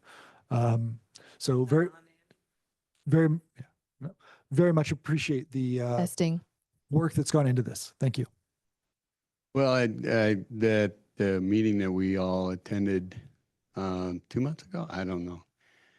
We heard you loud and clear. You asked for a specific letter of request defining the concept of trying to work on feasibility for residential housing on the edge of your property. And we've sent you that letter.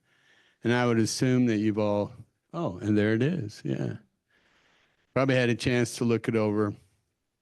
And the idea here, if I need to go over it again, and my 2 fellow commissioners are here as well, they could speak to this, but is that we have funding from the Island County Commissioners to do feasibility for housing. In their interest to do affordable housing, they also realize that this is one of the only cases that is going to be chasing after workforce housing funding. So we needed feasibility in order to figure out whether it was even possible. Our initial idea was to rebuild our concessions facility and put a 2nd story on it, and then that went to a 3rd story or whatever. And first we had to figure out whether the zoning codes in the city of Langley and the utilities and property lines and everything else would work. So that's just sort of a recap of when we came. Then there were some discussions about, in general, about the need for workforce housing and the idea that the school district might actually want to entertain to be some kind of partner. And so having heard that, we decided, all right, let's take a look. Would it be possible to at least figure out a feasibility of whether that could even work on the property line that we kind of co-own, the school district and the port. So that's what this is about. We need to ask your permission because it's your property. And the other specific reason is this funding is coming through the Island County Commissioners, and it's for a specific purpose, and that would be a slight change of purpose. And so in order to go ahead and spend some money to see whether that would even be possible on your property, we need your approval. So that's what this is about. Would either of you gentlemen like to speak on that? All right. Thank you for the overview and the reminder for those who weren't present at the first meeting, and refresher for us as well. As I recall, there were the 2 items on there, the 2 separate items, and we're just addressing the one right now, the study, the feasibility study, and y'all are working on the boundary issue separately from that. So that's fantastic. Do we have comments or questions on the feasibility study here? Yeah, I know I've had a chance to chat with you about this, and I think it's been pretty clear all along that we need more housing in this community, and that one of the major challenges for student enrollment, among other things, is the lack of affordable housing and workforce housing. So I'm glad that you're looking to address this issue. I am curious whether this doing this feasibility study with county money commits us in any way to acting on what's learned during the study, or commits us in any way to partnering with the port if we choose to engage in some use of our property in this way, or if it just gives us information from which we can make decisions. I was going to say, it's my understanding, and correct me if I'm wrong, that this is just a study to see if it's feasible. There's no agreement, no requirement to continue working. No You strings with us or attached. us with you. Yeah, and part of the reason it was so natural is that, you know, they're both sort of public use zonings, slightly different. There's an overlay at the fairgrounds that isn't at the school district. So some of the work is kind of being done anyway. And so with no strings attached, the idea was, if in fact there's a curiosity at some point for the school district to go forward, we would have at least, while we're doing our own feasibility, do feasibility to see whether that would work for you. And if there was any kind of suggested requirement, it would be simply your own, not ours. I'd love to hear some reflections from anybody on this. I would say personally, it's never a bad idea to get more data. And if we can do so in a way that's practical and minimizes duplication of effort and expense, then I just think it's a wonderful exploration to engage in. I agree. I think that there isn't a downside to giving permission for this feasibility study. It isn't something that the board needs to vote on. It's something that we're providing input for the superintendent to agree or disagree, but we don't need a memorandum, so we won't need to wait until next month. We're just having this discussion to provide direction for the superintendent. So, yeah. I think if I'm recalling our conversation, the first thing that we need to figure out is we need to figure out the boundary line. And I can go however Dr. Moshe wants to go in terms of the feasibility study, but I think that I also heard the board in that meeting say very clearly, like, we need to figure out the boundary line encroachment, and we need to start with that first, was my recollection of. And I see you nodding. Is that your recollection as well? That's what I remember hearing as well. Yes, was Okay. first one thing, then the next step. Then the next step. And I had recalled that they were working in parallel because they aren't necessarily connected, but yeah. Well, you can look back at Yeah. the video, but essentially it's two different issues and one does not impact the other. Right. The boundary line, Angie and I have had emails back and forth. We're both public entities. The port's very clear on the district not wanting to pay anything to figure this out, but it's a separate issue and does not impact whether or not we do a feasibility study. Totally different piece of property, totally different issue. Feasibility is going to be purely on district property at what used to be the middle school fields. The boundary is on what we all perceive to be the fairgrounds across the street. And the feasibility is a combination between district land and fairgrounds land. Well, yes, Yeah. but Yeah. not necessarily combined. Right. Yes. Right. Yes. Right, but they'll be looking at two different parcels owned by two different entities. Yeah. But close to each other. But the boundary line piece of it is one way or the other, that issue is separate and apart from feasibility. Yeah. And can be done before or after. And the school district will be continuing to look at housing issues because we know that there are a number of organizations, including the port, that are interested in that land in particular, because it's some of the most open, best zoned for that land inside the Langley city limits where there's infrastructure. There's a housing focus group that the county is working on, and it was set to meet during the windstorm. And so it's been postponed to early December, but I will be going to that because we decided that's going to be Dr. Moshe and I talked about that, and it's going to be a multi-year project. So having a superintendent who's in her last year here wasn't particularly useful. And so we opened it up to any of the other board members who wanted to join in. I was the one who had the availability, so I'll be going up to join in on that as well. So we will continue to be having discussions on that. I'd just like to look around and see if there are any objections to the feasibility study. I don't have any objections, but I also just want to be transparent and clear that our conversations typically over the last however many years this board has been together is that we are not in a position where we are interested in selling land, is my understanding. And so I just want to say, like, I'm not opposed to engaging in the feasibility study, but the conversations at this board level have typically been that we would retain our assets through the land. And so I just want to make sure that that is not mistaken in any way. I think that's very fair and a very good point. Yeah. Yeah. Yeah. Yeah. But I appreciate wanting to be very transparent in what we have expressed as a board. Yeah. Well, and I say that because I hear rumors in the community that we've agreed to sell land. Yeah. And I want to be very clear, we have not. And that, go ahead, Angie. I just want to clarify that it's our intention to give you the tools that you could use to do what you'd like with your land. We're not interested in purchasing land, so. Yeah. So after the meeting we had, some folks had suggested that other districts have done things like this.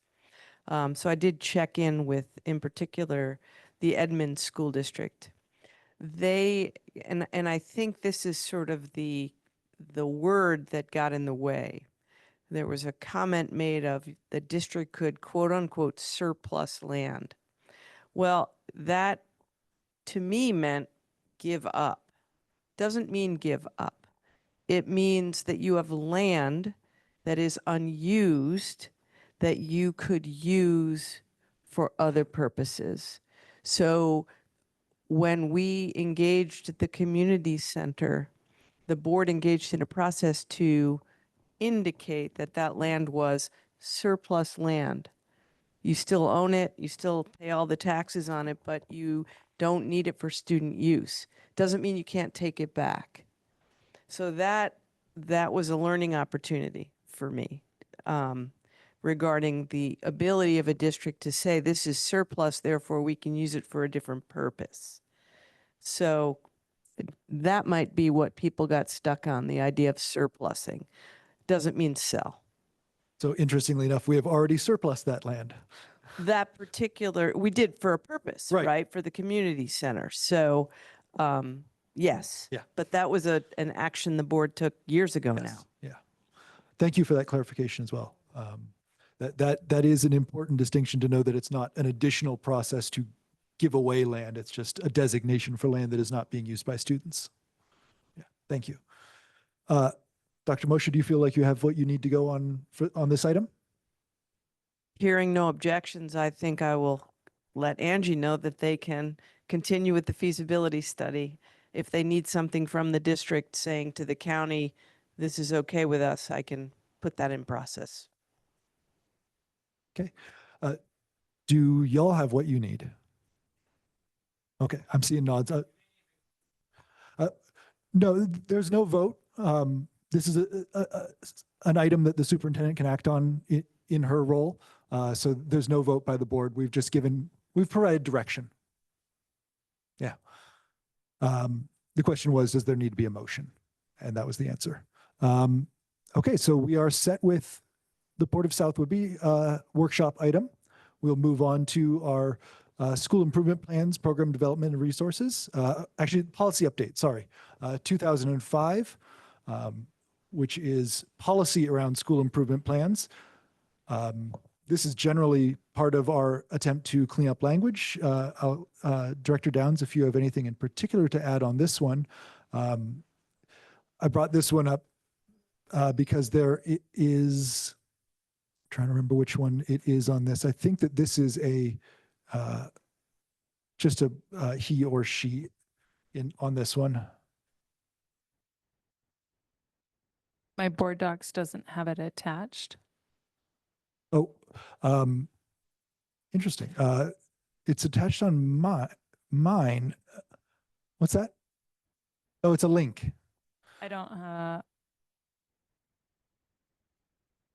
I don't have a link either. Yeah, I just clicked on the agenda item and it showed up there.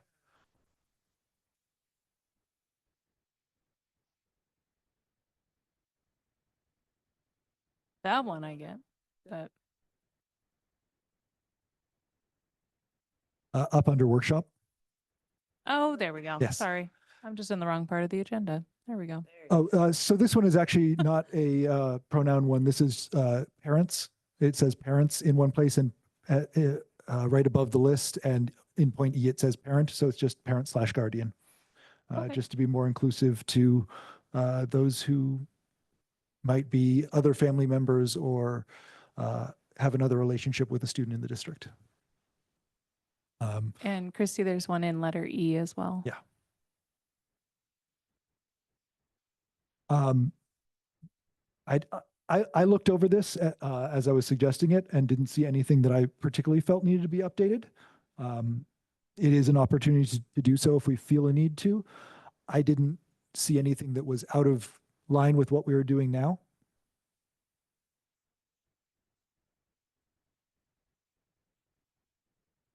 And am I correct that we're still in a workshop format if there are Yes. community members with perspectives? Yes, we are. Thank you. And I will continue to check Zoom here and there as needed. Any other how does this suit for our student representatives? Anything in there that stood out to you? Not particularly, no. It's pretty straightforward and dry, I feel like. But I just want to keep myself in the habit of looking to y'all when we're talking policy. So, okay. Moving on from that one, we have, and so these are in a workshop format so that we can have our first reading now and a second reading in December, since we only have one board meeting in each month. So we can actually get action done in December that we've begun here with the first reading. The other one is policy 6630, driver training and responsibility.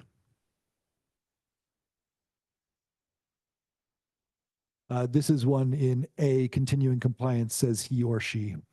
So again, this is just minor sweep up, making sure we touch on policies every so often so we aren't missing something and nothing is languishing behind. Anything that stood out to our resident policy expert, Nope. Director Downs? Nope. Okay. Pretty simple one there. Okay. We will now we now end our workshop format and return to business meeting. We are going on to public comments. If you would like to make public comment and are present, you can talk to Ms. Macaro in the back. I did not see anything in Q&A yet. If you have any comments and you're on our Zoom meeting, you're welcome to join in that way. Do we have anyone signed up? I'll give 30 seconds or a minute. If anyone who is on the Zoom meeting wants to make a comment, just use the Q&A function to type in your name and location to let us know to wait for you to type up your comment. Thank you.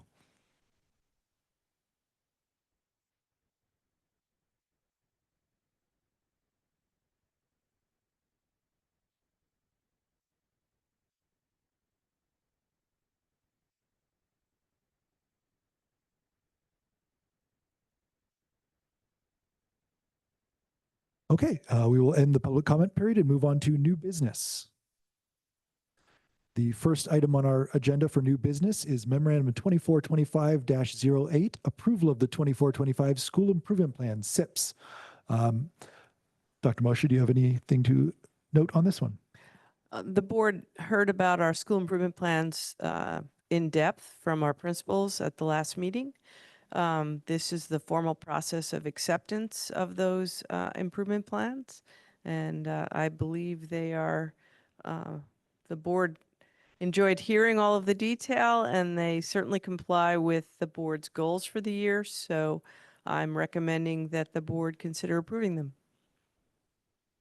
I do have a note from Director Greenherron, who is unable to be here tonight, noting that he was impressed with the school improvement plan presentations, specifically at the high level of alignment between district goals to superintendent's action plan to this school improvement plan. So kudos to the principals and the rest of the leadership team for that. Any comments, questions, discussion from board members, student representatives? Okay. Student representatives, do you have advisory votes on this memorandum? Aye. Aye. Thank you very much. All those in favor of approving memorandum 2425-08, please say aye. Aye. Any opposed, please say nay. The memorandum has passed. Second item, memorandum 2425-09, acceptance of the 10 years facilities plan. We got an overview here tonight, so it's just accepting that we have received these recommendations and that there's a plan in place. Any discussion or comments to be had? I just want to say what a twist it is that we also get a brand new gym out of the deal. Sometimes things work out, don't they? Student representatives, may I have your advisory votes, please? Aye. Aye. Thank you very much. All those in favor of approving memorandum 2425-09, please say aye. Aye. Any opposed, please say nay. The memorandum has passed. Our last item for the evening, memorandum 2425-10, approval of the agreement with Whidbey Children's Theater. Dr. Moshe, I'm going to, since this is new to us here. It is new to you, and I'm very excited about this opportunity. So as you know, our high school performing arts center is in need of refurbishment. And so not only is that something that's now on our docket to do, whether through the bond or through the levy over time, one of the things that became very clear is that we need someone or some group to help us with the oversight of that theater. And so I had the opportunity to meet with leadership of the Whidbey Children's Theater, and just as a matter of public disclosure, that happens to be Ann Johnson. But we talked in earnest about the theater process in our community and how important it is. There's the Whidbey Children's Theater, there's Wicca, there's Island Shakespeare, and there is a lack of a drama program at our high school, and something that has always been near and dear to this community. And so in talking with Mr. Patton and Kayla Phillips and so on, we've talked about what a shame it is to have such a beautiful space that doesn't have a program attached to it. And so after brainstorming for some time, the idea of having the Whidbey Children's Theater take over the management of that performing arts center in conjunction with the district. So we'd still be owner operator, but we would have the technical assistance of theater folks to help us with the management of the space. And we're adding a course description for next school year around drama. And the idea that we could have a drama teacher that is certified as a CTE person, maybe a drama person from our community in conjunction with our English department. And so the possibilities are endless. That being said, the Whidbey Children's Theater management of that oversight, they'd manage both theaters through a memorandum of understanding that is exactly in line with what, for example, the Whidbey Watershed Stewards do with our outdoor classroom. And so it really is a inter-municipal local agreement, so to speak. So the Whidbey Children's Theater would manage it and would support it in conjunction with the district. And that's what's on your docket there. And I think it is a tremendous opportunity for the district. When we say theater, we're talking about the one like in the high school building, right? Right, like your auditorium that has a stage that needs to be renovated, and you know, the pit that needs to be revived, and the curtains that need to be done, and the seats that need to be refurbished, so that you have another source of pride in your building, getting a new sound and lighting system. We have the opportunity, we believe, to do that, not only the space over, but to have oversight to the theater. kind of donning a second hat here, but I know that that space back there it's interesting for sure. There's lots of things. And I also know that ASB recently did an extensive inventorying of their stuff back there and just organized it. Not to say it'd be hard to move it, but like if someone is moving in there and moving stuff, it'd be good to loop ASB in so they can relocate. Yeah, to a location. nobody's going to oust your things. There's really, this is a process. This is literally just the tip of the iceberg to start a process.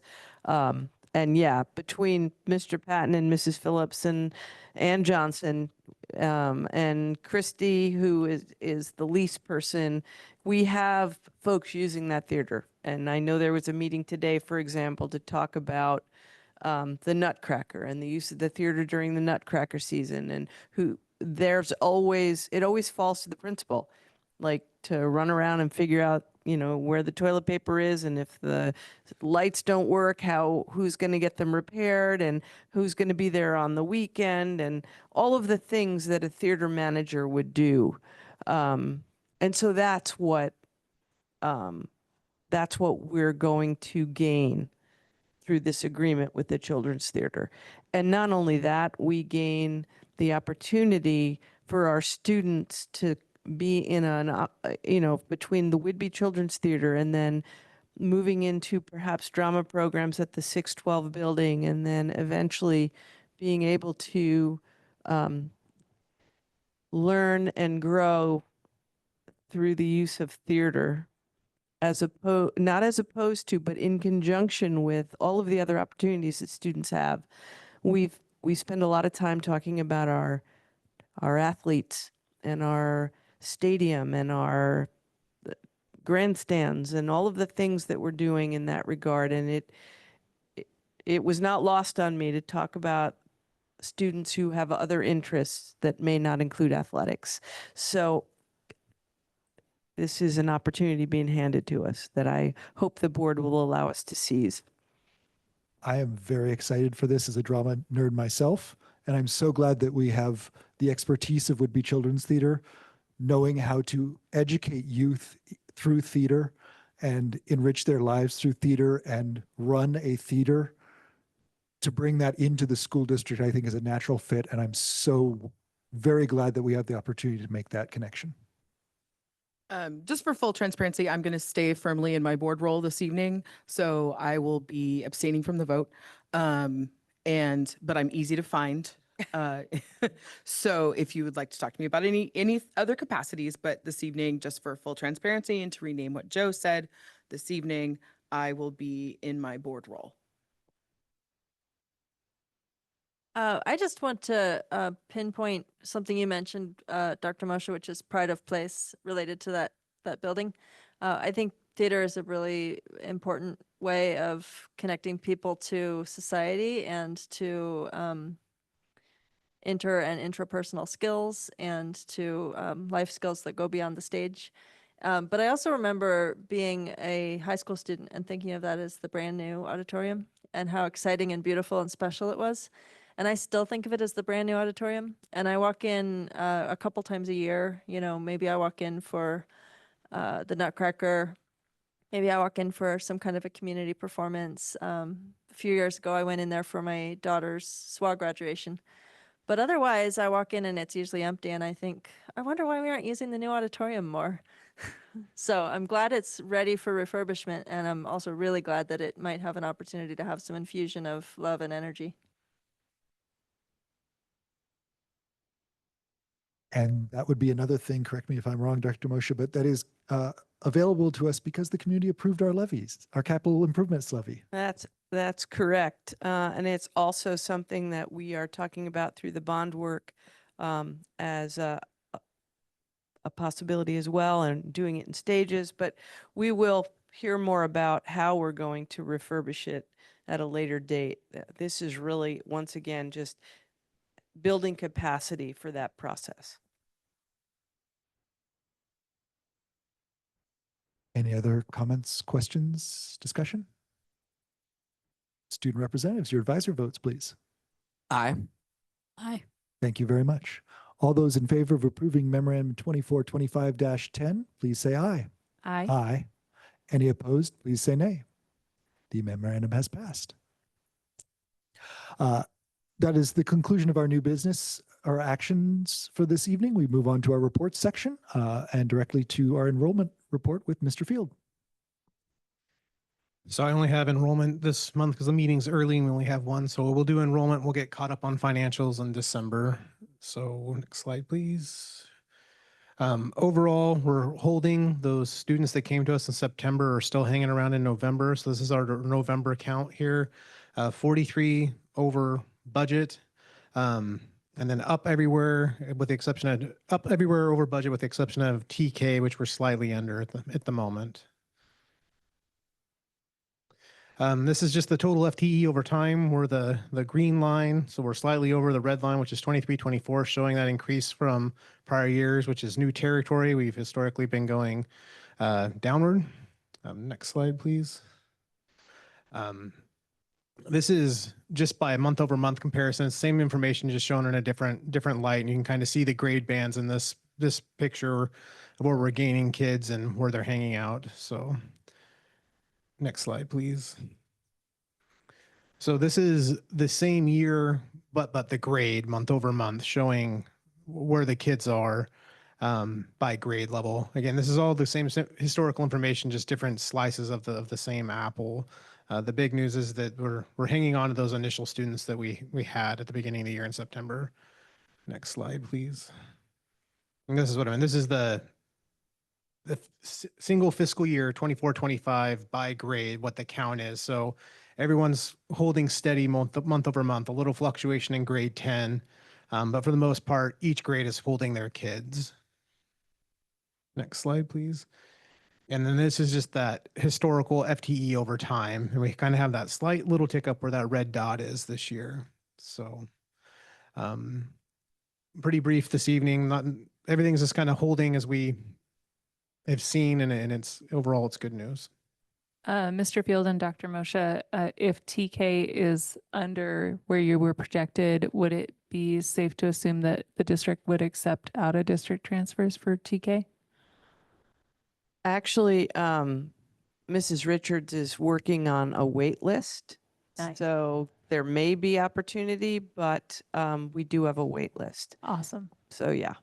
And we're continuing to check in on that wait list. A number of the families don't meet the criteria right now that are on the wait list.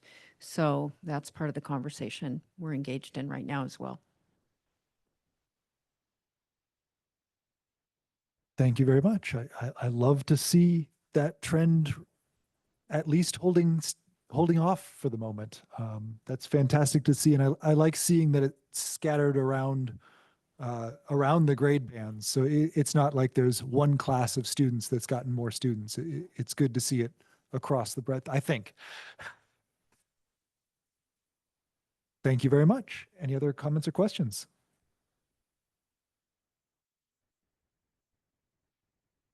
Okay, we will move on to our annual report for transportation. Mr. Peacock. Okay, each year the administration presents to you, the board, the number of students who are transported, who live within the minimum distance of their schools, which is 1 mile, and for whom there appears to be a good reason to transport them even still. And then in this report, I also present the reasons for that. It's pretty simple, pretty short. We have 2 students who live within 1 mile of the school which they attend. 2 students live on Scriven Lane, just south of 525, just over near Adventure Out Nursery. One of them gets picked up in the morning, and then both of them get dropped off in the afternoon. And we transport them because clearly there is a lot of hazard in asking the students to walk across Highway 525, and this is on the regular bus route. So seems justified and well supported. Okay, thank you very much. Anything else? Really glad we're not making a kid cross the road on Yeah. purpose Absolutely. just because. Why did the student cross the road? They didn't have to, yes. Thank you very much. We'll move on to the superintendent's report. Dr. Moshe. And my report is brief. I'm actually turning it over to Mr. Patton, who's going to give you a mid-court update and update on the logo process. So good evening. Want to talk about 3 separate items. want to talk about our crest shield, also our graphic that's going to be in our center court of our gymnasium, and also update on logo committee.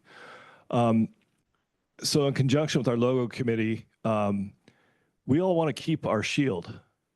This is very traditional, back to the 90s, even I think to the 80s. If you walk down our hallway and you look at our graduating class pictures, they'll have some semblance of this. Pretty much the only thing we use it for is my letterhead, I think. But no, again, I thought, and the kids really wanted to keep it. So I think it's that tradition, it's classic, and so we're going to keep it. Obviously, there's a lot of different color variations, and that's something that can change also. So just want you to know we're going to keep it as our shield. So this is the big news. So what's really great is next week, the construction company is going to start painting our gym floor. So we were a bit under pressure, and originally we talked about putting the South Whidbey High School logo on the center court, but we're not going to do that. And again, this is coming from the logo committee, and I totally agree with it, and building administrators agree with it. So notice how inclusive it is. We're not just South Whidbey High School, we're South Whidbey Middle School. So on one end, we have the Falcons, the other end, we have the Cougars, and in the middle, we have the SW, and you probably recognize that. That's on the Letterman's jackets. That's the classic varsity collegiate font. And we also, what I really like, kind of a new addition, is the outline of the island.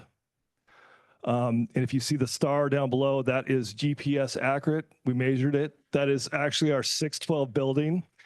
And it doesn't really show up on this graphic, but that will actually be a silver star. It'll really pop, and I think it'll look really good. We did about 4 or 5 different options of the island. Also with a white, that would be filled in with white. But the reason we can't do that is it'll yellow probably over a year or two. So we're keeping it real basic, classic, neat. Obviously, you see the volleyball court superimposed on top of it. So that's the direction we're going with our main center court. We're excited about it. So next slide, please. Okay, logo updates. Since we're not putting our South Whidbey High School logo in the middle of the floor, we have a lot of time. Great group, timeline, we pushed back. We need to get it right. We need to make sure. Again, we have a great committee. We have Val Hagnes, who chairs it, as our art teacher. We have Jeff Green, our graphic design teacher.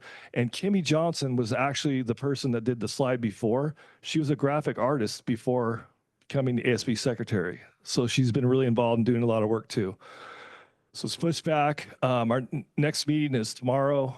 Next survey on logo options is to be determined, TBA, but we have time. And there will be 3 or 4 options, and I'm not going to divulge those right now, but they're great concepts. And at some point in time, we will have the community surveyed, staff surveyed, coaches, parents, guardians, and community members too. So basically, that's my update.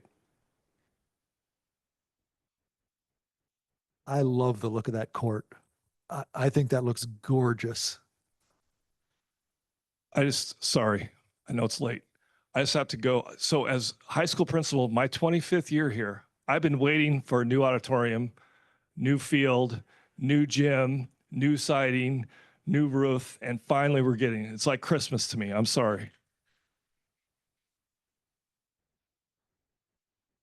Yeah, that is really lovely. And I'm really grateful that we found a solution that talks about our community, that represents our identity, and that doesn't differentiate between high school and middle school occupancy of that space. Okay, we'll move on to any board comments or report. Do we have board members who have comment or report to make? I just have a quick comment to just let the board know. As you know, I run Hot Wheels Club at the elementary school. We build really fun tracks and we race cars all over the place. But Susie Richards was able to secure through the school's foundation a stipend for all of the people running clubs this year.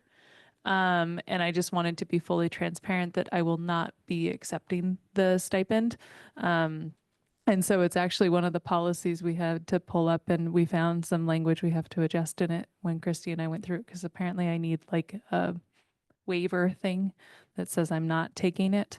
So just full disclosure, I'm not taking a stipend to run Hot Wheels Club. Doing it out of the goodness of my heart. And because you like those cars. Dude, we had like 19 kids. Nice. There's a lot of kids in there. I just want to make an announcement on behalf of the middle school, high school. Tomorrow evening at 3:30, well, afternoon, but it'll feel like evening. At 3:30, there will be a banner raising for the Pride flag, hosted by the Queer and Trans Club of the high school. And all are welcome. So please pass the word. Again, it's tomorrow evening at the tennis courts at 3:30. And all are welcome to watch the Pride banner go up and become a permanent fixture. Fingers crossed that permanent is the correct word. And this is an amazing process that this club and these clubs and our school districts has been instrumental in keeping those banners up, keeping those banners safe, protecting them from graffiti or fixing any graffiti. We have community members who have offered or given money to help those banners exist when they get stolen or damaged. And Mr. Peacock has developed a less easy way for people to snag them. And so that will be, as far as we know, a permanent installation. So please join us tomorrow afternoon at 3:30. Thank you. I plan to be there. I'm excited. I don't know that I did want to reiterate, we mentioned it a couple of times during the meeting, but I wanted to give our thanks on behalf of the board and the district to the community. There are still a few votes to tally, but the levies have passed with flying colors. Last I looked, it was around 67% of the electorate voting in favor of both the educational programs and operations and the capital improvements and technology levy. So thank you oh so very much to the community for doing what you can to keep our schools serving these students as best as possible. If there's nothing else, good night. Thank you very much. This meeting is adjourned.